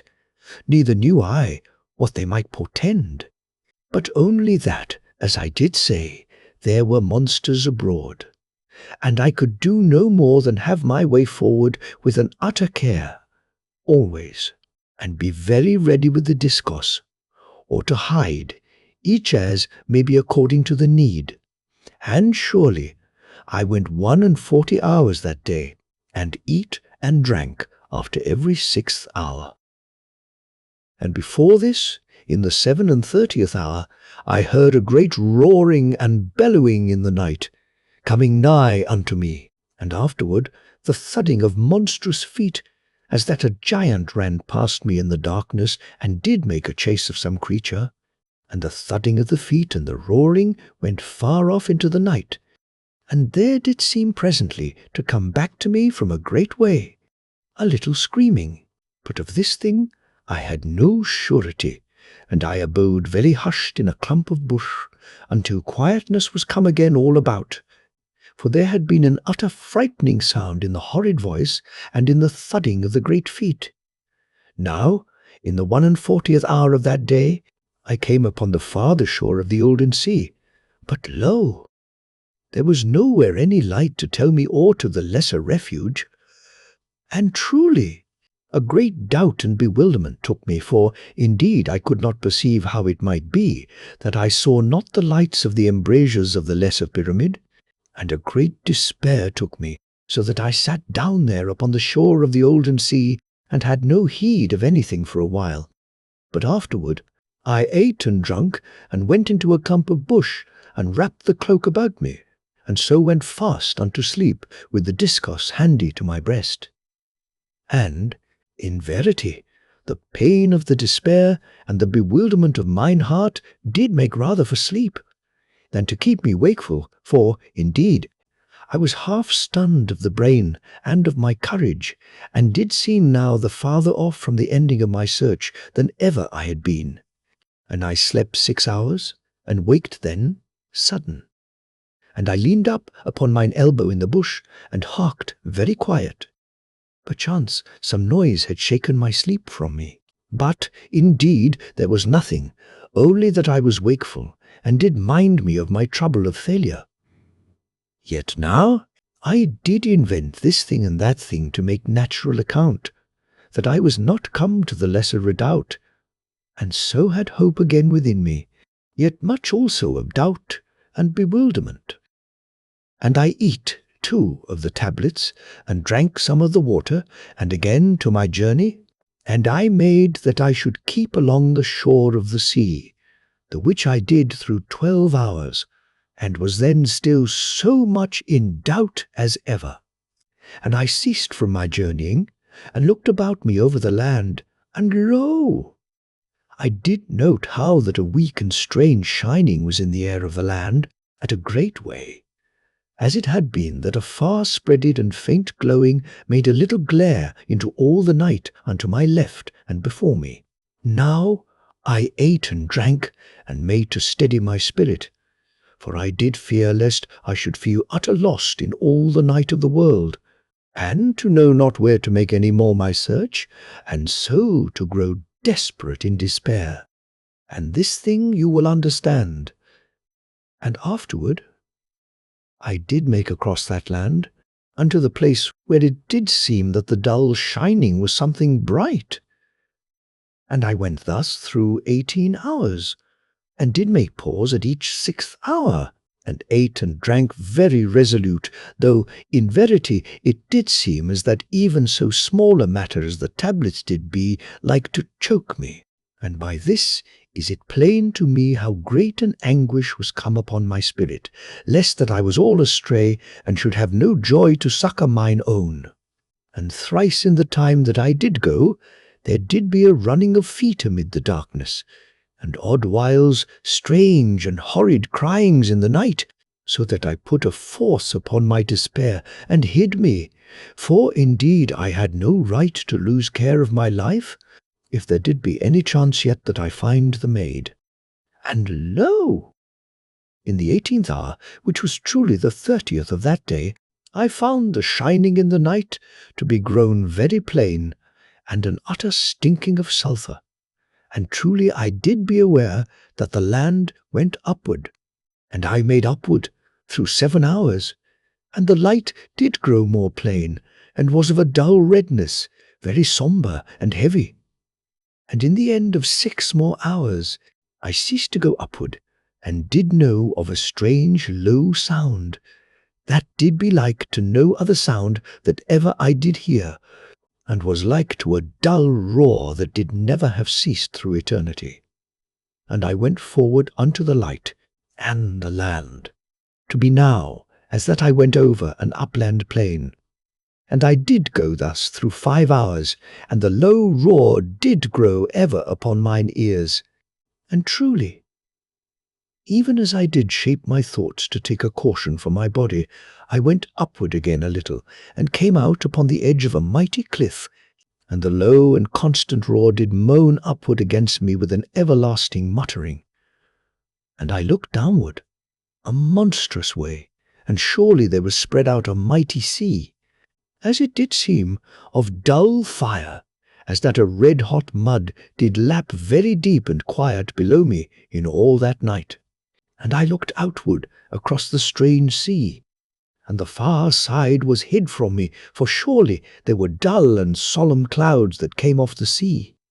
and hid the distance from me.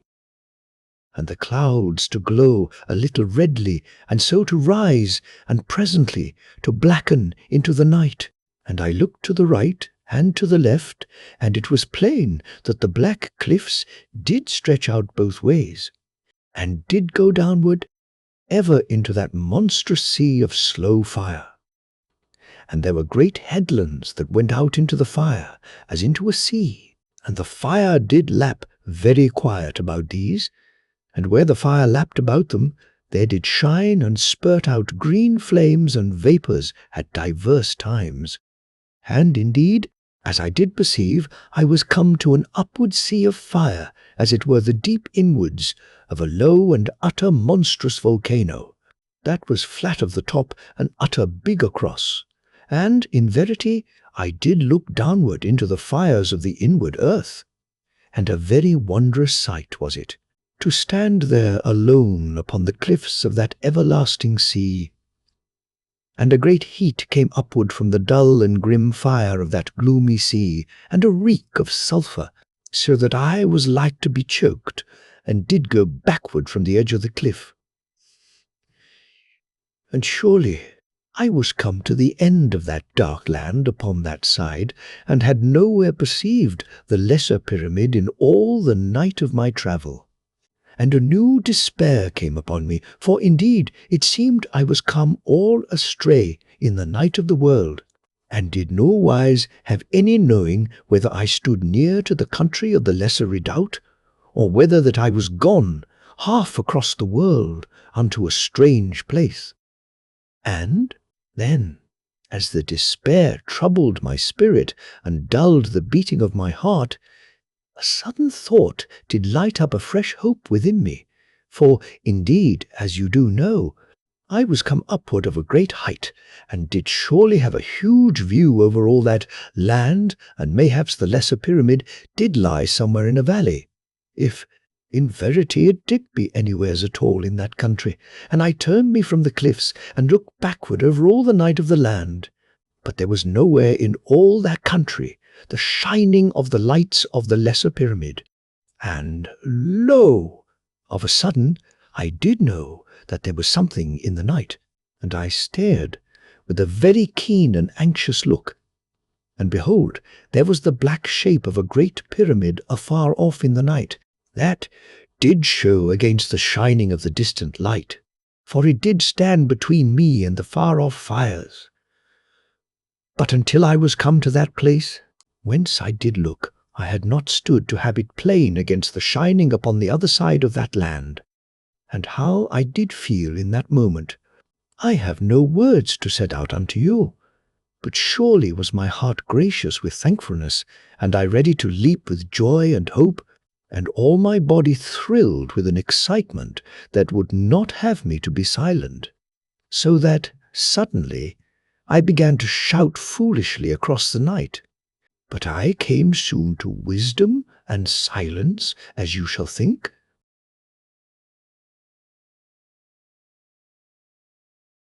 The maid of the olden days. Now, as you shall perceive, all mine utter despair was turned in a moment into an huge gladness and a great hope, so that it did seem to me that I should be with my dear one in but a little while. Yet was this an over-hope and expectation,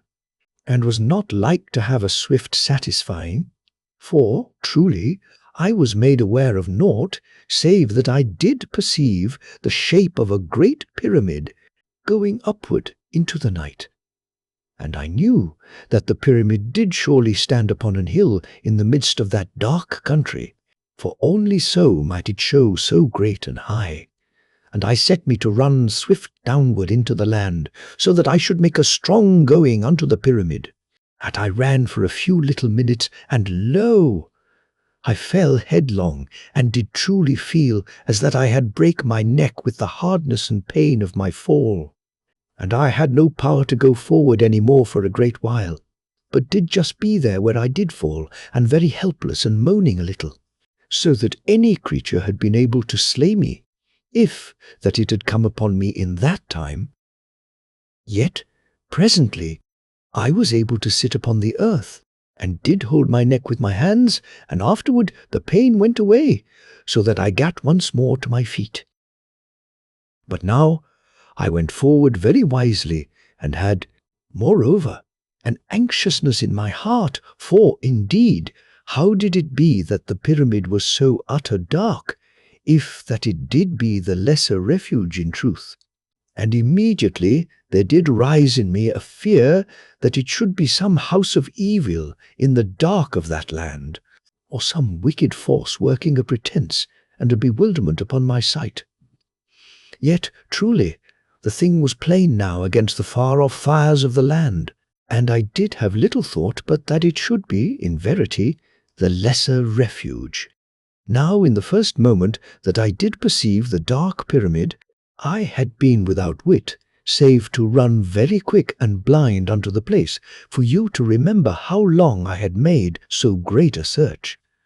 And afterward,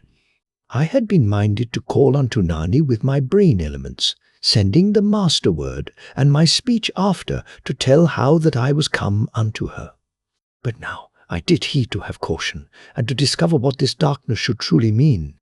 And so did I go downward again into the night of that land, at the first with a carefulness, but presently with a fierce eagerness and expecting of the heart, the which had been dulled a little time with the horrid shaking and pain of my fall. Now I had climbed unto the upper plane of the great volcano in, maybe, 13 hours. But I went downward of that great hill in 10, and had made a greater speed, but that I was sore shaken and unsure by reason of my fall.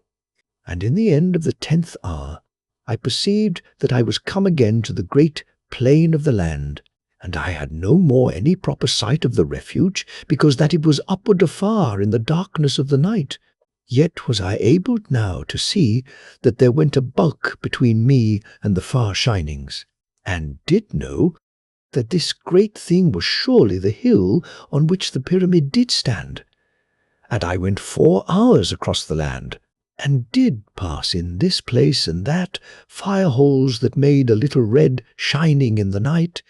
and because of the fires in those far parts and anear, there was not an utter dark. And when I was gone 4 hours towards the pyramid, I could no more see the distant shinings, for the bulk of the hill bottom stood up between and made all a blackness that way. And by this thing I did guess that I was come nigh unto the hill, but yet was a great hour more before that I came to it. And in that 5 hours, since I was come down from the great volcano, there had passed me thrice and again the sounds of things running in the night, and once there did be a sound as of a giant roaring afar, and a strange and horrid screaming. Now I began to go up the hill, and, at the first, an utter excitement took me in the heart, so that I could have shouted the name of the maid aloud in the night, with vain hopings that she should hear me and make an answer. But this state went from me very swift as I did go upward, and there came a caution again about me, and a coldness of fear, as that my spirit did wot of something that my heart did not perceive. And, presently, I was come upward almost to the top of the hill, the which took me nigh 3 hours. And surely, when I was come, that I could see the grimness of the pyramid, going upward very desolate and silent into the night, lo! An utter shaking fear did take me, for the sweet cunning of my spirit did know that there abode no human in all that great and dark bulk, but that there did await me there monstrous and horrid things that should bring destruction upon my soul. And I went downward of the hill, very quiet in the darkness, and so in the end, away from that place. And I was 4 great hours before that I was come clear away from the hill, and I did feel that there was not any safety for my spirit in all that land. And surely I went a little blindly in the first, and did go with no heed unto my way, and presently I was upon the shore of the olden sea, and had no knowing how that I was come there, for surely I did think it to be a great way off. But now I do think that the dry bed of the sea did curve around unto that place, or that there did be 2 or more olden seas in that country of night. Now, presently, I sat me down, very weak and bewildered, for it was as that my heart did lie dead within me. And, in verity, you shall perceive how this thing was, for I did know by the tellings of my spirit that there abode evil things in the dark, pyramid upon the hill, and I doubted not but that destruction had come upon the peoples of the lesser pyramid, and that evil creatures and powers did now abide in that place. And if this thing did be truly so, I was come over late to the saving of the maid, and with this thought I was very glad that some evil thing should come, that I should fight with it and die quickly, for there was naught then in all the world to make me glad to have life.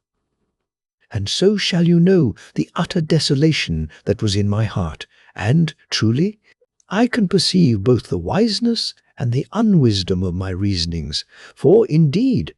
I did have no sure knowing that the dark pyramid did be truly the lesser refuge. But yet, in verity, my spirit did know with a certain sureness, and there was no doubt concerning this thing in all my being. And, after that I had sat there a while, I did mind me suddenly that I should send the master word through the night, for, indeed, how else might I ever know whether Nani did yet live? Though, in truth, I had little save desperate hope in this matter, but yet did remember how that I had seemed, odd times of my journey, to hear the beat of the master word with my spirit, out of all the dark of the world. And, in verity, if Nani answered not to the word, but there came instead an evil power to destroy me, I should but cease me of mine utter heartache. And I stood me upon my feet, and looked outward about me into the blackness of that land. And I sent the master word with my brain elements, and immediately I called Nani thrice, sending the call with my brain elements. And lo! In a moment, as it did seem, there broke around me out of all the mystery of night, low and solemn, the master word, beating in the night. And immediately there did sound within my brain a far, small voice, very lone and faint, as that it had come from the end of the world. And the voice was the voice of Nani, and the voice of Mirdath, and did call me by mine olden love name. Then indeed I did near to choke with the utter affright of joy that did take me in the heart. And also I was shaken with a mighty excitement, and my despair was gone, as that I had never known it. For, in verity, Nani did live, and did call unto me with her brain elements, and surely I had not heard the voice of mine. Own for an utter age of grim labour and dread. And the voice was, as I did say, as that it came from one that did be in a far place of the earth. And, in verity, whilst I stood dazed with a great joy that the maid did live, I knew within me, concerning the fear that she was utter far off, and what peril might come anigh to her before that I should stand to her side to do battle for her life and well-being and mine own joy. And lo, in the same moment, and before that I made further speech unto Nani, I did wot that someone did be a little way off from me, in the bushes, where a fire-hole did burn anigh to me. And it was as that my spirit knew this thing, and told of it unto my brain. And I made no answer unto the maid across all the dark of the world, but went very swift into a great bush that was nigh to the fire-hole, upon this side. And I looked through into the open space that did be about the fire-hole, and there was a little figure that did kneel, sobbing, upon the earth, beside the fire-hole, and truly it was a slim maid, and she did seem as that she harked, very desperate, even whilst yet she did sob. And surely mine own soul did know, all in one white moment of life. And she there, unknowing, and harking unto a cry of the spirit, that she did think to come through all the desolation of the night, even from the mighty pyramid. For oft, as I did perceive, had she cried unto me in all that lonesome month, and known no answer, neither that I was making a desperate way unto her. For, indeed, her weakness was great, so that she had no power to throw the words strongly afar, neither to make plain her spiritual cryings through any mighty space of the ether. And, lo, I drew in my breath, and set my teeth a moment to steady my lips, and I said, Murdeth, out of the bush where I did be, and using natural human speech. And the maid ceased from her weeping, and looked this way and that, with an utter new fear, and with a frightened hope that did shine with her tears in the light from the fire-hole. And I divided the bush before me, and went through the bush, so that I came out before her, and did be there in my grey armour. And I did pause then, and was all adrift in myself, for my heart said that I should take this maid into mine arms again, for that I was come again to be with Mirdath after an utter lost eternity. But yet was I all paused, for truly she was Nani, and she was Mirdath, and she did be a stranger in mine eyes, and very dainty and pretty, and shaken with woe and sore trouble and grief. And in that same moment of my coming unto her out of the bush, she screamed and fell back from me, and strove weakly to gain unto the hither bushes, for truly she knew not what was come upon her in that first little moment. And immediately she saw that it did be an human man, and no monster to slay her, and in that instant I said the master word unto her, aloud, that she should have knowledge of peace and help. And I told my name, and said, I am that one. And she knew this thing, even as my lips made the sounds. And she cried out something in an utter broke voice, and ran unto me, and thrust her 2 small hands into my charge and keeping, and fell thence into a great sobbing and shaking, so that I was all in trouble to ease her, but did keep a silence, and held fast her hands. For I had not on mine armoured gloves.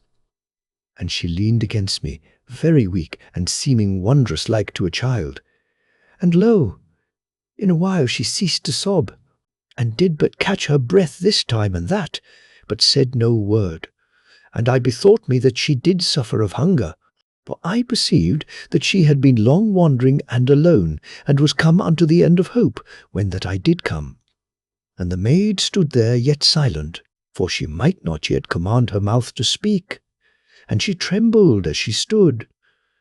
And I opened my left hand, and looked at the hand within my palm, and surely it was utter thin and wasted. And I made no more pause, but lifted mine own, and set her easy upon the earth, with an hump of smooth rock unto her back. And I stripped off my cloak very quick, and put it about her, for she was scarce covered with her clothes, that had been all torn among the bushes, so that part she shook with an utter chill, and part because of weakness, for she was nigh to be starved unto her death, and destroyed with her grief and lonesomeness. And I took from my back the scrip and the pouch, and I gat a tablet from the scrip, and brake it into my cup, and with the water I made a little broth very swift upon an hot rock that was to the edge of the fire-hole. And I fed the broth unto the maid, for truly her hands did shake so that she had spilt it all, if that I had done otherwise. And she drank the broth, and was so weak that presently she did fall again to sobbing, yet very quiet, so that I strove not to be troubled in the heart, for indeed this thing was but reasonable, and not cause for me to have an anxiousness. But I put my hands under the cloak, and took her hands into mine, and held them strong and firm, and this did seem to bring something of peace and strength unto her, so that presently the trembling and the weeping went from her. And, indeed, the broth was surely helpful in this matter. And presently I knew that her hands did stir a little within mine, and I loosed somewhat of my grip, and immediately she grasped my hands with a weak and gentle grasp, but looked not yet at me, only did stay very quiet, as that she did gather her strength within her. And, indeed, I was content, save that an anxiousness of the heart did stir me this time and that, lest some monster should come upon us. And because of this trouble, I did hark about me, now and oft, and with a new and strange fearfulness of danger, because that now mine own was given unto my charge, and surely my heart would break if that there came any hurt unto her.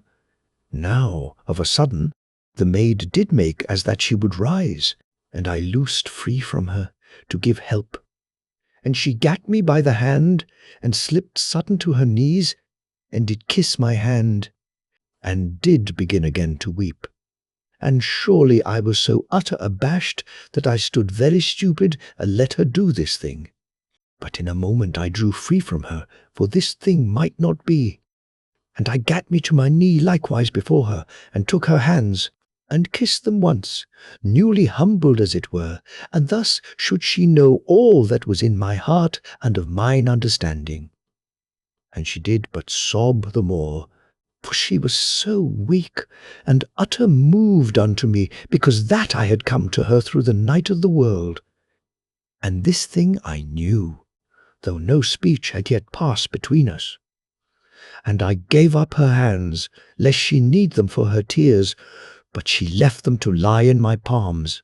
as she did kneel there, and she bowed her head a little over her weeping, but did show that she was mine, in verity, unto the very essence of her dear spirit.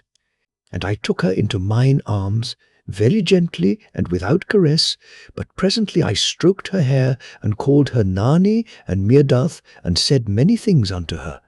that now I scarce do wot of, but she did know them in the aftertime. And she was very quiet in mine arms, and seeming wondrous content, but yet did sob onward for a great time. And oft did I coax her and say vague things of comfort, as I have told. But truly she did ask no more comfort at that time than that she be sheltered where she did be. And truly she had been lonesome, and in terror, and in grief, and dread, a great and horrid time. Now, presently, she was grown quiet, and I made to put her comfortable in the cloak against the rock, that I should have freedom to make her more of the broth.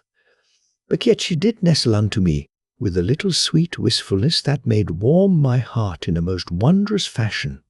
For surely she was mine own, and she to begin to say odd words to me, and so to have gentle obedience, and to rest quiet against the rock, the while that I did make the broth. Yet ever her gaze did follow me, as I knew, for I must look oft her way. And I took the broth to her, and she drank it, using her own 2 hands, and I sat by, and eat 3 of the tablets, and drank some of the water, for truly it was a foolish great time since last I had eat. Now, in a while, the broth did make bright the eyes of the maid, and she did begin to talk, and at whiles had pauses, because that she lacked of strength, and there was more to be told than an human may have, the heart's strength and cunning to make plain. And twice she did come again to sobbing, for truly her father was dead, and the peoples of the lesser redoubt all slain and dispersed through the night of that land. And I learned that an evil force had made action upon the peoples within the lesser redoubt, so that some, being utter weak by reason of the failing of the earth current, had opened the great door and gone forth into the night. And immediately there had come into the lesser pyramid great and horrid monsters, and had made a great and brutish chase, and had slain many, but some had escaped forth into the night. And with these had come Nani. After that, her father, the master Monstruakan, had been slain by a shaggy man, very brutal and monstrous. And there had been 3 maids with Nani, when that she made escape into the night, but there had come certain creatures upon them, as they did sleep among the bushes, and had stolen 2, and the other maid had run off, as did Nani. And they had neither met the other any more. And this dreadful happening unto the peoples of the lesser redoubt had been a great while gone,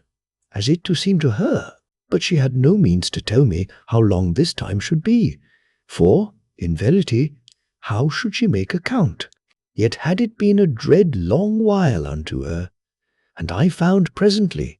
that she had been lost through all that time that I did make my journey unto her. For, indeed, this thing I discovered by asking concerning my callings unto her,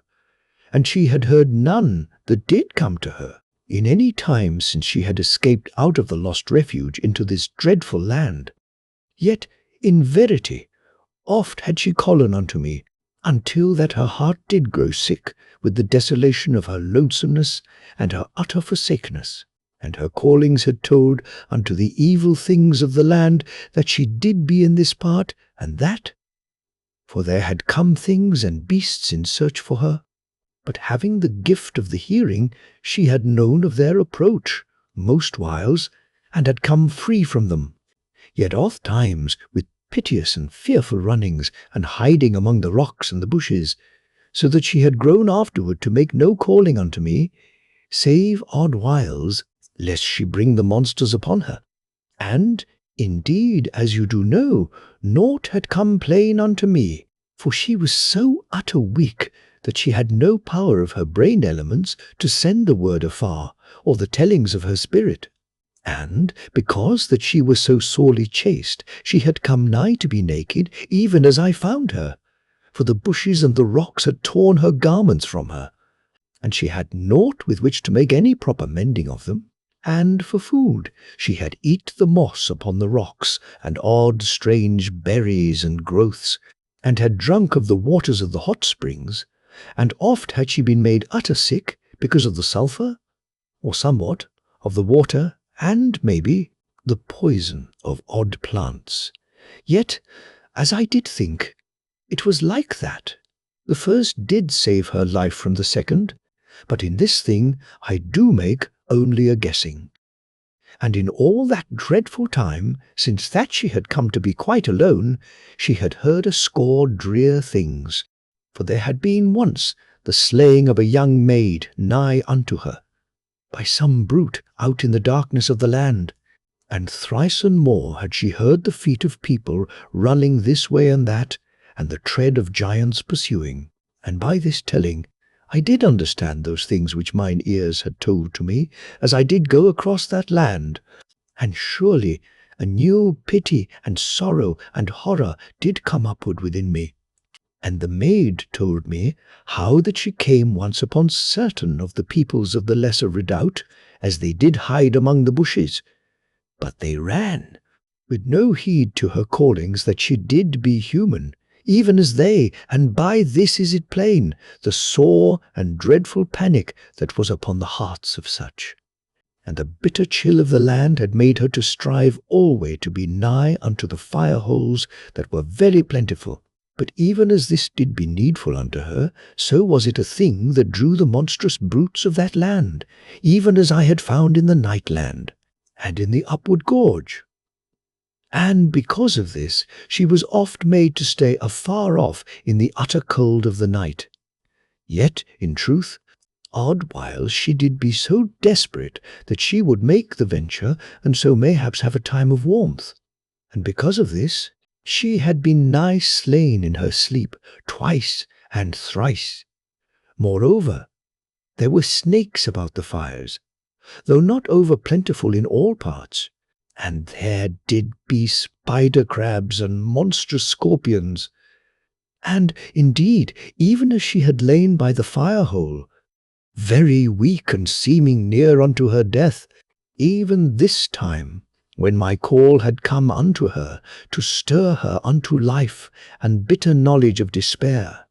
even then was she all surround by creatures that were like to crabs, that did squat all about her, and did but wait for her to die, so that she had been feared to sleep, lest they destroy her in her slumber. And by this thing she had known that her death was surely nigh, and lo,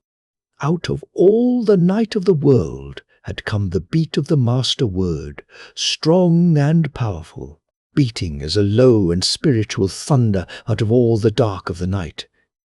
Yet had she thought of me only as speaking from the far-off mighty pyramid, so that the cry had brought naught of hope unto her, but only a newer and more known despair. And, behold, in a little minute there had come her name, spoken surely with the tongue, and a name that was different from the name that my spirit had said after the beat of the word. And immediately I had come out of the bush, and she had fallen back in a sudden great fear that a monster was stolen upon her. And then did see a young man in grey armour, and did know in one instant that I was that olden one of her memory dreams, and the one that had spoken unto her in the spirit across half of the dead world, as it did seem.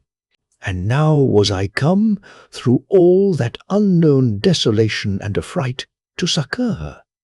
And she was immediately safe, but yet all broken because of her weakness and her utter joy and her sweet honour for me. And this is the chief of that which she did tell unto me, and the way that she had seen and did regard the marvel of this our coming together. But surely no man was made ever to be worthy of the way that she did look upon me, or of the words that she did say unto me in her weakness and happiness. Now,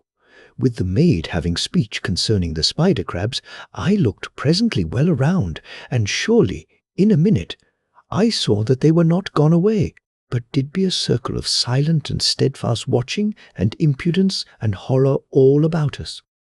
And surely this thing put an anger and disgust upon me, so that I gat to my feet, and went unto the border of the light, and I spurned this little monster and that, and did truly kick, maybe a dozen. Before that they were content to be gone. And by this thing shall you know of their calm and foolish assurance. But yet were they seemingly without courage, for they made not to attack me. Yet a true crab of this day being wishful to pinch me, had I put my toe forth unto it. Now I went back to the maid, and she did laugh with a little weak gleefulness, so that I perceived that she was like to be a very joyous maiden, if but I did have her in health. And I made her another cup of the broth, and she drank it very easy. And afterward I made a very stern and playful order that she must sleep, and indeed she too needed sore,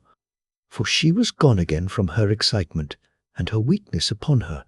yet very happy and content, and without fear.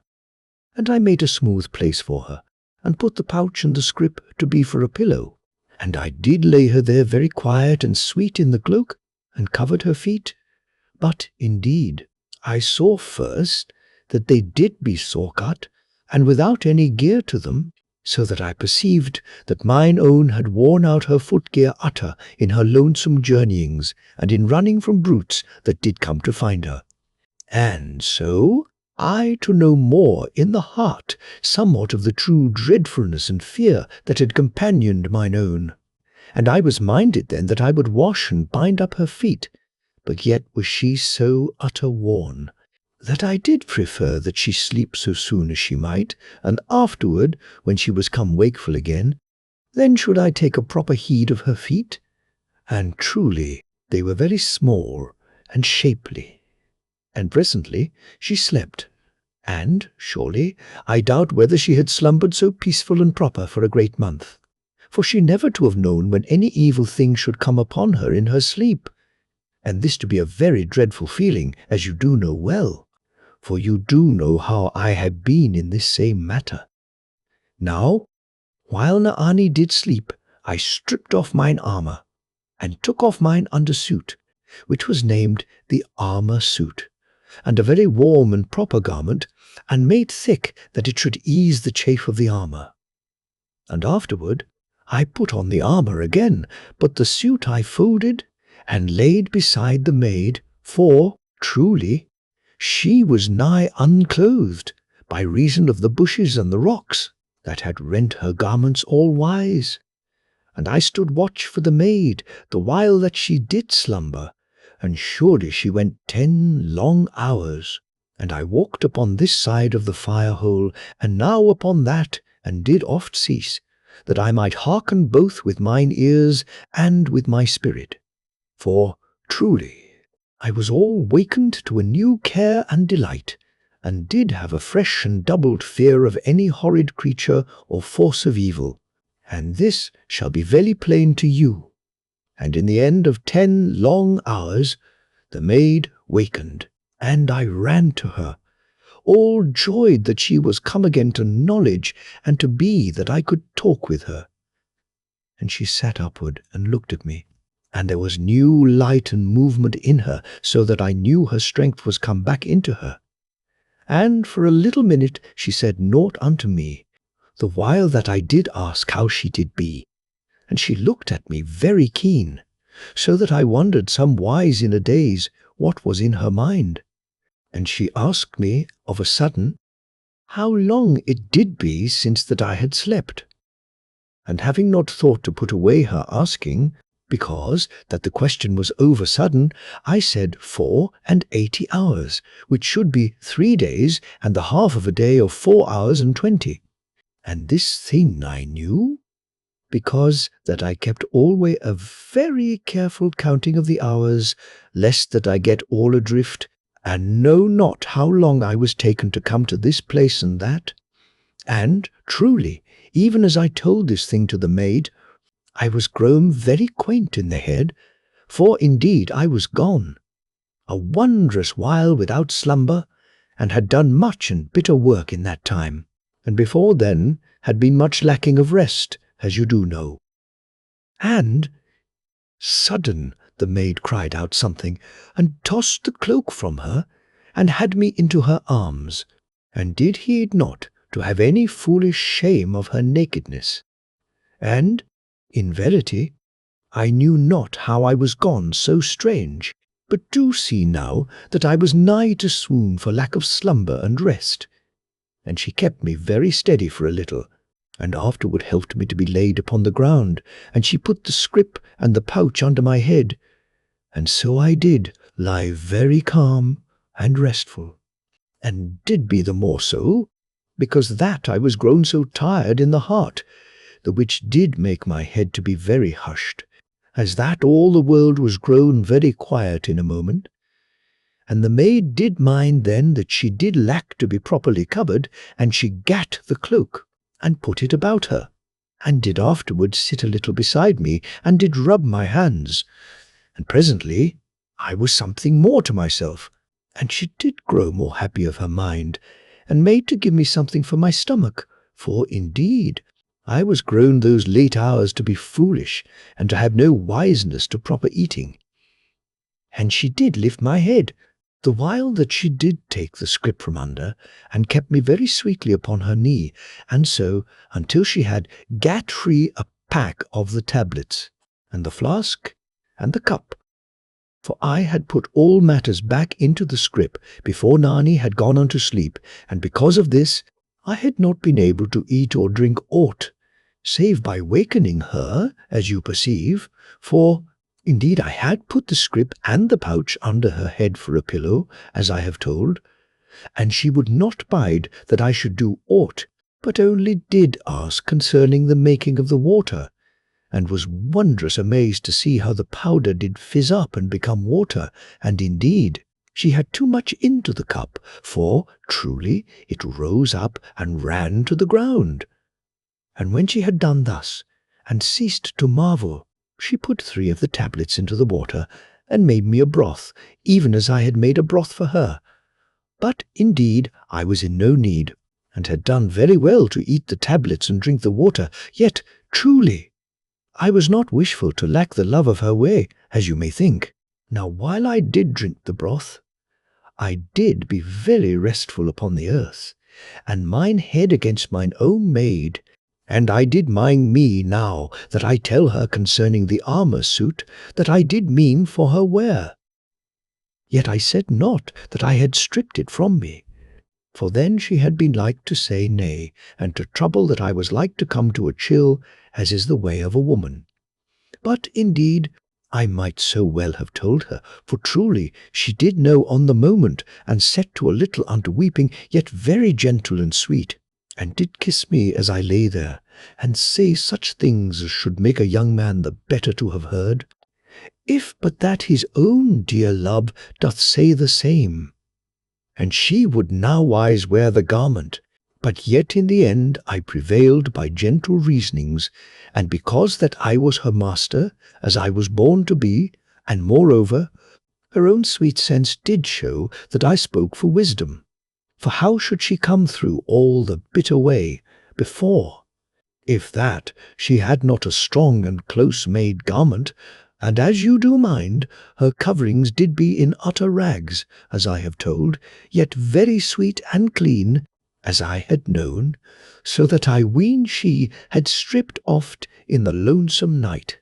and washed her garments in this or that hot spring of the sulphur waters and other matters. And, in verity, always she was much given to washings, as I did soon perceive. Now, presently, I did be very well again, but with a sore slumber that did press upon my head.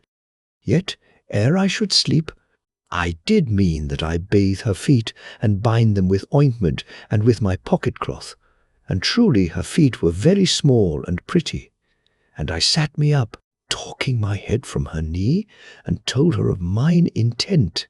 But, in verity, she did but throw her arms about my neck and give me one loving kiss, and laughed so hearty, that I did think to do this thing, when indeed she was the better able to mind it, and I the better suited to have me to my rest. And surely this was very true, and I made no ado, save to give her the ointment, but lay back, and did be quiet. Now I did be upon my right side, and she went to my back, and took the cloak from about her, and spread it upon me, and afterward stooped over very dainty, and kissed me, and bade me to go very swift to my sleep, for that she did mean to make her toilet, and to get into mine armour suit. And I made no foolishness in this matter, yet told her to ease the cloak a little about me, so that I should have room to take the discos from my hip. And this thing I did, and took the discos to my breast, as was my habit, and surely I saw that her eyes did look at me with a little shining, because that I had so strange and fierce a bedmate, and I made her to promise that she keep a very keen harking, the which was like that she should do, and to call me on the instant that she did perceive any unease in the night. And after that I shut mine eyes, that I should not shame her, and put out mine arms, and kissed her once, and turned from her unto my slumber, and she away to my back, that she might be modest to her needs. And surely I was asleep in but a little moment, and with a great love and delight in my heart, and in all my being. And truly I waked not for 12 great hours, and when that time was gone, lo! I came awake, and surely the maid did sit beside me so bonny, and so winsome and pretty, that mine arms went unto her in a moment, and she into them, and gave me a loving and tender kiss, and afterwards slipped away from me, very sensible and loving, and did stand up and turn about to be looked at, for she did wear the armour suit, and surely it was loose upon her, but yet very pleasing, being close-knit. And I to my seat from lying, that I might see the maid the better. And in verity I must kiss her again, for she did be with her hair all about her, that she look pretty unto me, and her little feet did be bare, and so that they made my heart new tender to look upon them. For truly she was utter lost of footgear. And I to my knee to her, and she, not to deny me, did come to be kissed again. Now when I found how great a time I had slept, I did scold mine own, but yet, as she did say, I must have long slumber if that I go so long wakeful, else should I lose my strength. And I asked how oft she had eat,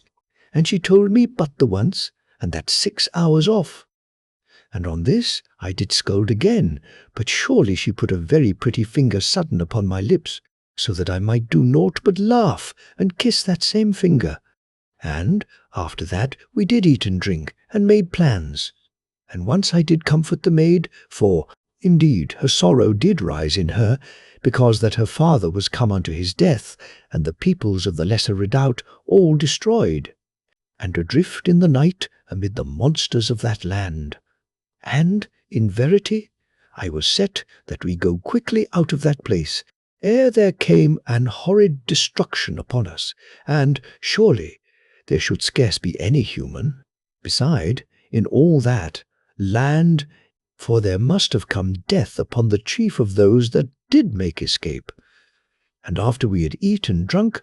I did count the packs of the tablets, and was thankful in all my being that I had been careful and denied my belly,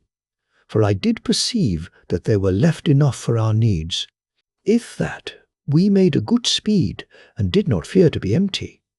And of the water powder, as it might be named, there were left 2 full flasks, and somewhat of that one that I had drunk from, all my journeying. And by this thing you shall perceive that we did not be like to die for the need of such matters. And here, as it doth occur unto me, I do ponder how it did be that we had no thought to slay any small creature for our food, but mayhap we had no knowledge this way, for surely they did not. This thing to my knowing in the mighty pyramid, but yet, as I have said before this, I have not all knowledge of the doings of the peoples, but, in verity, I never saw joint meat in all the time of that far life that I do wot of. Yet, had we but slain somewhat for our hunger in that great wandering, we had been less empty in the belly. Now, before that, we should do aught beside. We must contrive that Nani have some gear for her feet.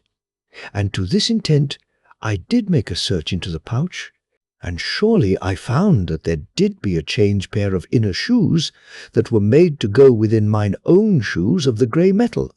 And at this I was wondrous glad, and did make the maid to sit upon a little rock, while that I made a fitting of the shoes. And surely they did be utter big and clumsy upon her little feet, so that I was in surprise to know how great is a man beside a maid. But in the end I had a cunning thought, for I cut off all the side of a strap, throughout the length of the strap, very thin and careful, and so had a lace to tie the boots around the tops, which was soft and easy for such a purpose. And after that I stood away to look at the maid, and neither she nor I were truly pleased, for indeed she was too pretty to be so hid and muffled. Yet were we glad otherwise,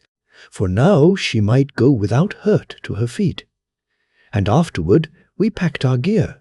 and she did make a bundle of her torn garments, for, truly, they might be proper somewise to our need. And so we to begin the way out of that desolate land. And we went forward together across the land, and the journey was no more a weariness, but of a close and sweet joy. Yet did I have a new anxiousness, as you do perceive, lest that any monster come to harm mine own. And we went 12 great hours in the bed of the olden sea, and did eat twice in that time. And surely the maid did grow utter weak and weary, for she was not come proper unto her strength. Yet did she make no odd saying to tell me of this thing. But indeed I did know, and I stopped in the 13th hour, and took her into mine arms, even as I should carry a babe, and I went forward with her, and did hush her protesting with a kiss, and afterward she did but nestle unto me, and shelter against my breast. And I bade the maid to sleep, but, indeed, she had no power to this end, for her body did ache very sore, but yet did she strive to give me an obedience in this thing. And in the 18th hour, when that I stopped to have food and drink, surely she did be awake, yet had she been utter silent, and I made to scold her. But she gat from mine arms, and did go upward upon her toes, and put her finger against my lips very naughtily. And afterward she did be impudent unto me, and did deny me to kiss her. But she went unto my back, and did open the scrip, and gat me to my food, even as a quiet and proper wife should go. As she did be so sedate, that I knew she had mischief, her heart of harmless kind.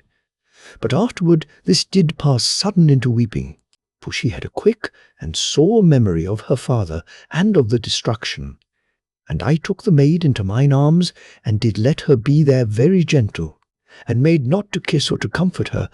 but yet to give comfort. And presently she ceased from weeping, and did slip her hand into mine, and I to keep it within, very soft and quiet. And afterward she began to eat her tablets, yet always she did be very hushed, so that I did be quiet also, and feel as that my love did be round her as a shield. And I knew that she had knowledge of this thing in her heart. And oft I harked into the night of the land, but there was nowhere any sound or disturbing of the ether to trouble me. And the maid in mine arms did know when that I harked, for in verity she had the night hearing and the understanding spirit that doth be needful to such. And odd whiles did I look down to her through the gloom that did be about us. And presently I did perceive that she looked up to me out of mine arms, and I kissed her. Now in all that day we had come nowhere upon any fire-hole in the bed of the olden sea, and truly I did ache to be nigh unto the warmth of such, for I did feel the cold of the land, because that I was weary, and because that I had not the thickness of the armour suit below mine armour to warm me. And the cloak did be about the maid, for I had feared that she should grow cold as I carried her. Yet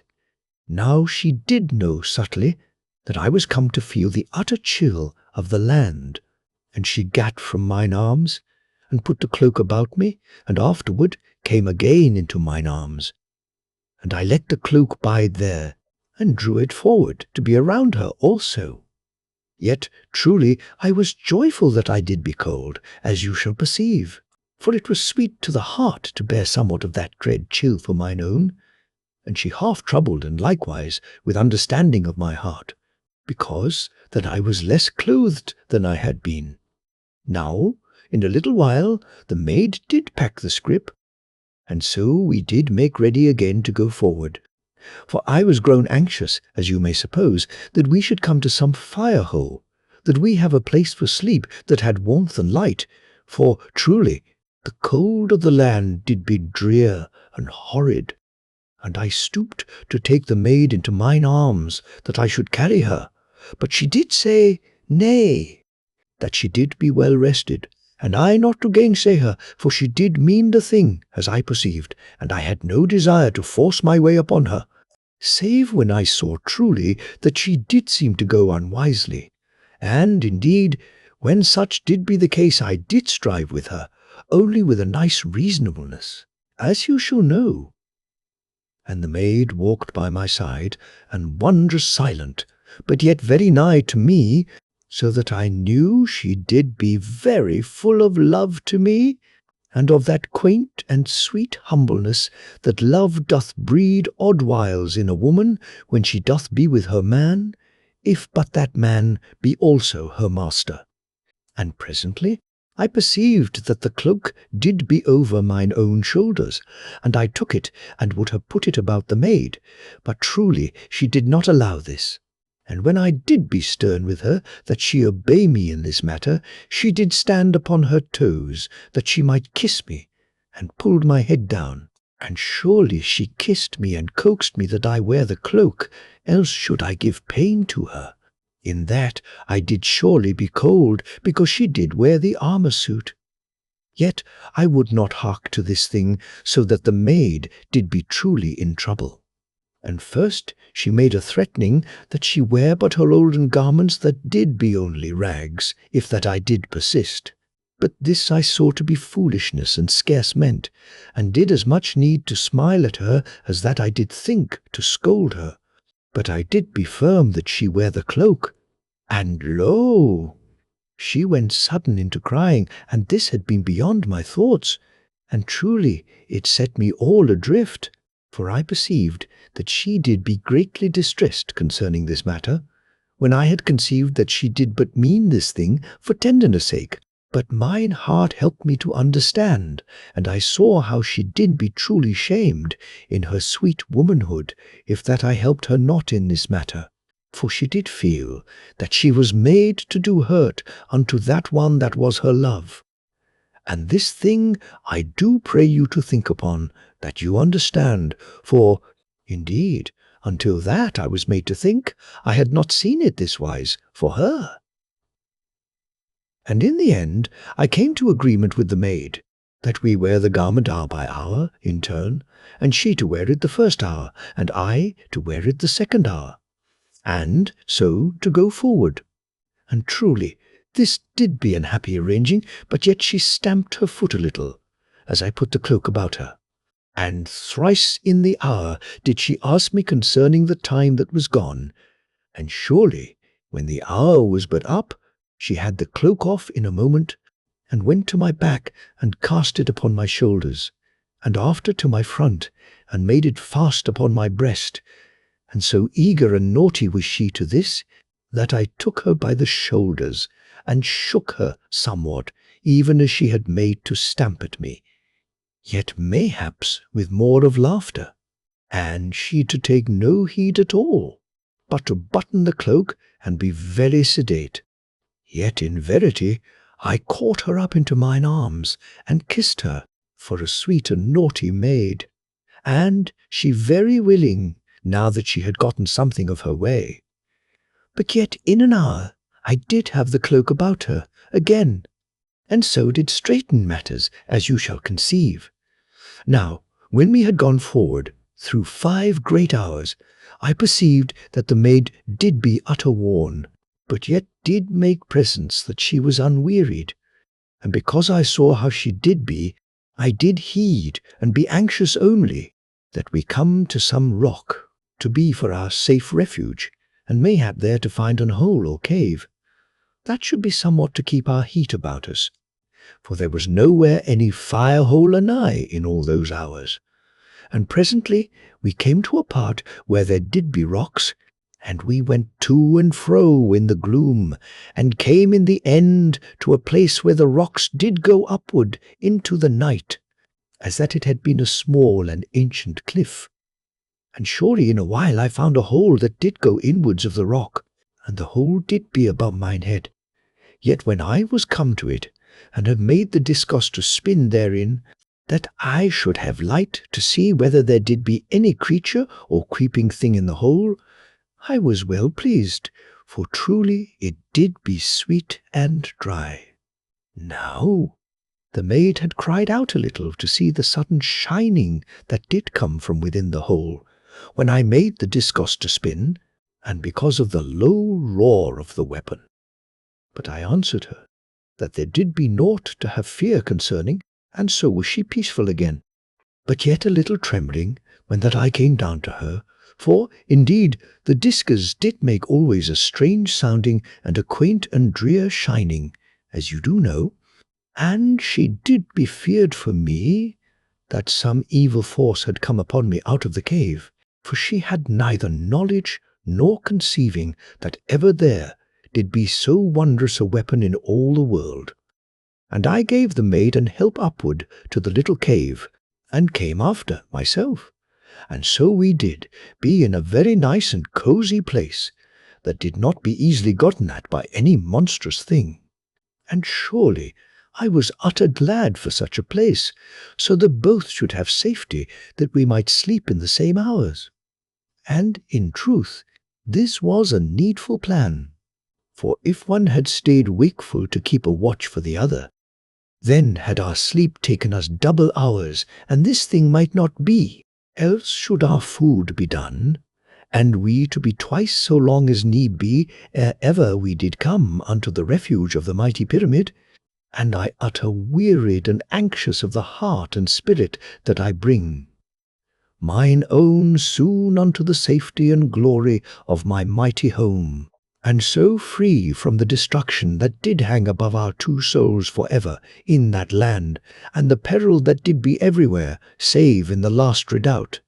Now, when we were come into the hole of the rock, the maid did slip the scrip and the pouch from my shoulders, and she gat out the tablets,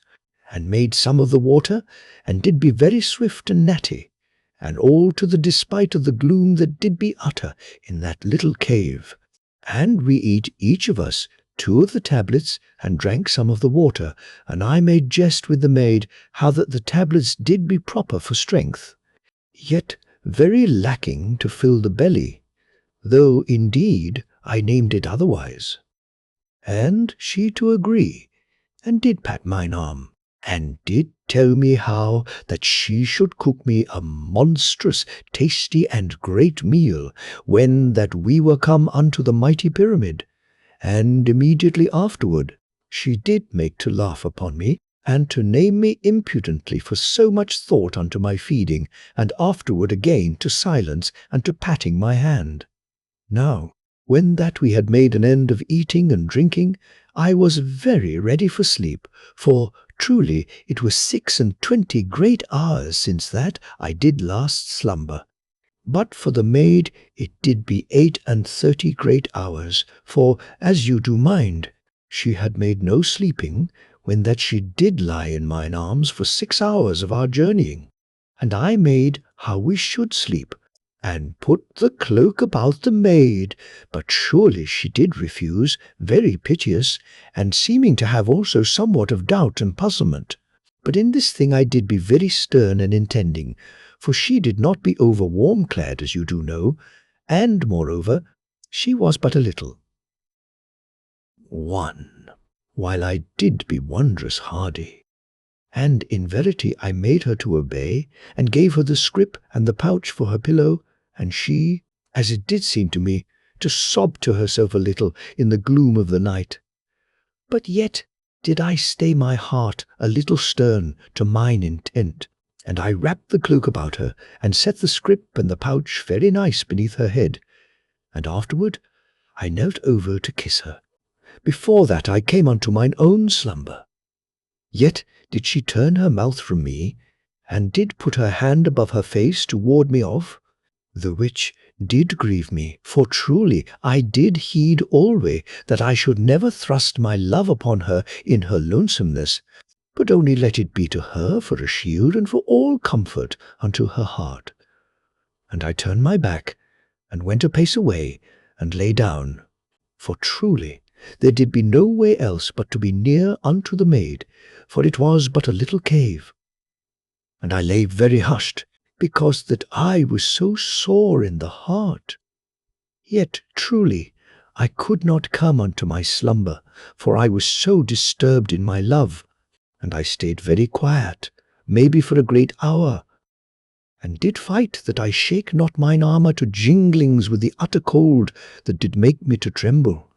But the maid did sleep very sweet and calm, as I perceived by her breathings. Yet, in verity, the maid did be so much awake as I, and with some sweet and naughty intent of the heart, as my spirit did sudden perceive. And I lay very hushed, and did wait to discover what this thing might be. And I made my breathing to seem as the breathing of one that did sleep, even as that naughty maid did make pretending. And surely, in a while I did know that she moved very quiet, and came unto me, and I made yet that I slept very sound and strong, though the cold did nigh to conquer all my quietness. And in a moment I perceived the intent of the maid, for I did feel the cloak spread over me with a wondrous gentleness, and afterward there did be a soft kiss put upon my hand, and the maid back then to her pillow, yet, as I did hear, she brought it something more nigh to me, as that she did crave to be near unto me, that was her own love. And I sat up, and I put forth my hand suddenly, and took the maid into mine arms, and she to nestle unto me, so that I did be wordless, because that I loved her so utter. And presently I felt her to stir in mine arms, and I loosed her somewhat, for I did be always very mindful that I imposed not upon her dear liberty of maidenhood. Yet she made not to go from me, but only to gather the cloak about her, so that we did both be in the cloak. And she asked why this might not be, for surely it did be madness that one should starve and the other be very nice in warmth, and indeed this did be but wisdom, yet it might not come the first from me. And I said to mine own that this thing should be, and she reached out and brought the scrip and the pouch, and placed them for a pillow for my head, and told me that I should put my head thereon. And I asked her how this did be right, for she did need a pillow, the more than I. But she bid me to bide, and to have obedience in my turn. And when I was so, she spread the cloak over me, and afterward crept under, and did lie down beside me, and did seem as that she was asleep in one moment. Yet, though she did be so sedate and matter of the fact, as we do say, while that she was wakeful, she did yet nestle unto me, very sweet and childlike in her sleep. And surely I did want to kiss her, but yet did refrain from my love, for truly I did well that I treat her very gently at such a time, as you do perceive.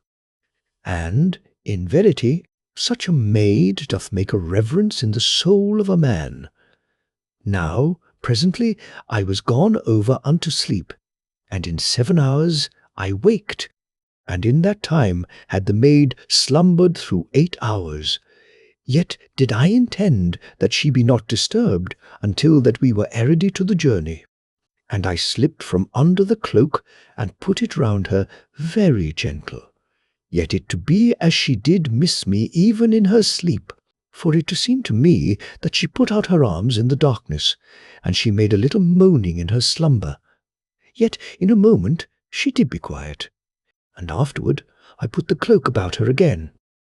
And I went then to the opening of the little cave, and put forth my head, and looked well about, and harked a long while.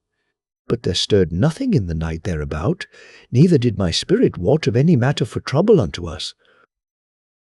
And presently I gat out 2 of the tablets, for, as you do know, the maid had given me the scrip and the pouch to be my pillow,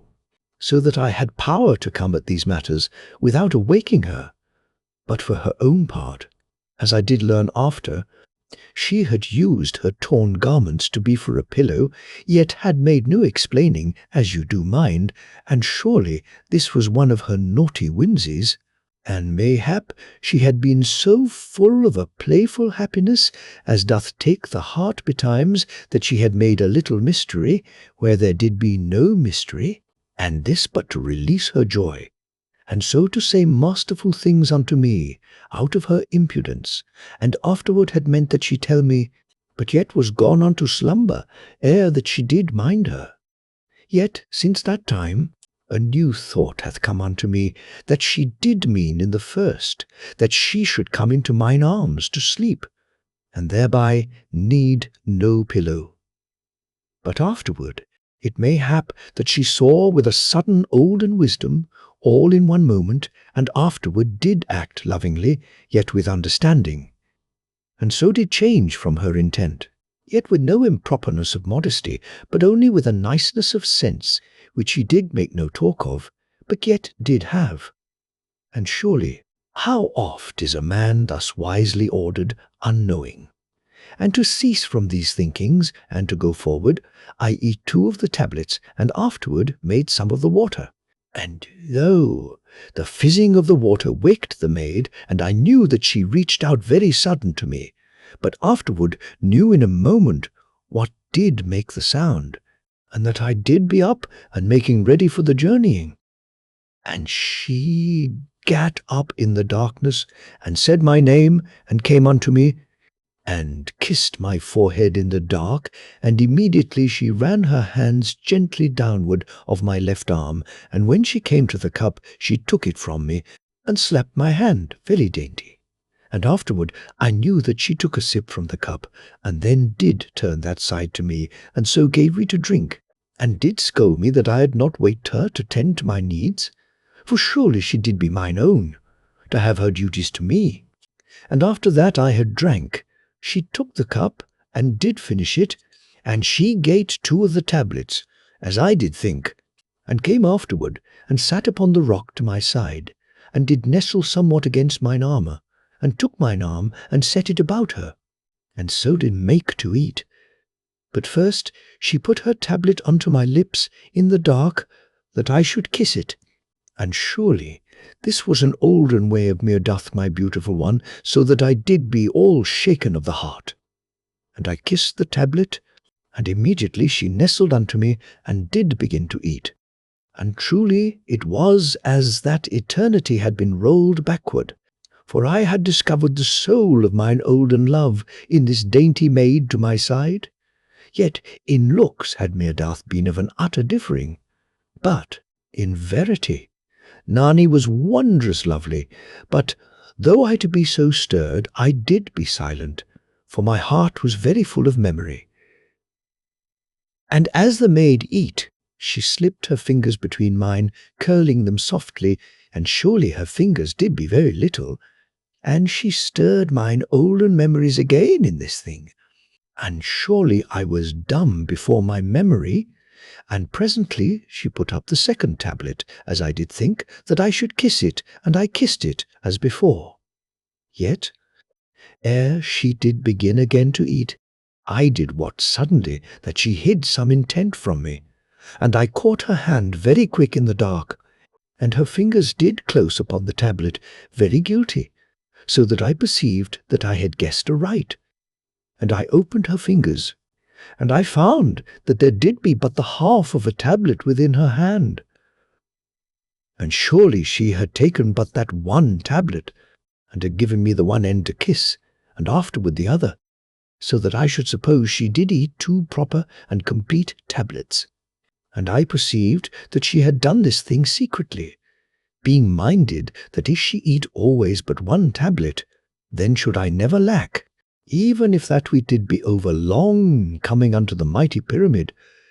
And I asked how oft already had she eat but one, for two, and she confessed in a very quiet voice that this did make the 5th time. And I was so angered that I took her hand and whipped it thrice, so hard that she had screamed if that she had been any coward.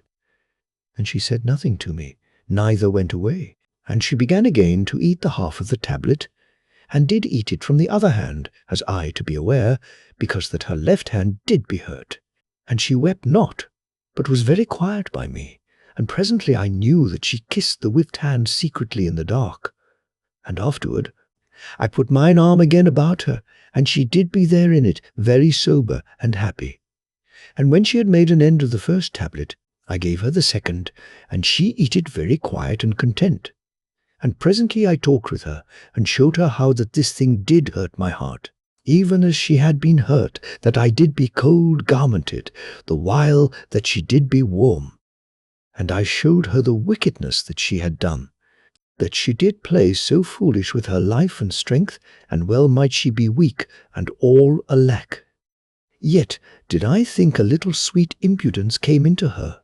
as I told her concerning her wickednesses. And I took her then into mine arms, and I showed her how that I knew all the unselfishness and wonder of her heart, and I kissed her, and truly her lips did have a lovely glad humbleness as they came unto mine, so that it was as that I had not kissed her truly until that moment. And I made her to promise that she never deceive me in such matter again. And indeed she promised, but yet with no ready tongue. And afterward we made proper for the journey, and when we had gotten our gear together, I went downward of the rock, and gave the maid help to come down. And when we did stand at last upon the bottom of the rock, I asked Nani how she did feel, and whether her feet did hurt. And she answered that she did be very well, and had no soreness in her feet. And we went forward then, and she close unto me, and odd whiles with low speech, but more oft with silence, because that we did need, that we hark alway for any danger or horror. And also, there did be so utter a silence upon that part of the land, which did be the bottom of the olden sea. And we eat and drank at the 6th and the 12th hours, and in the 15th hour we came upon a great slope of the earth, and lo, it did be the far side of the sea. And we went upward for a long hour, and so came to the upward part, and did be able once more to look over the greatness of that land.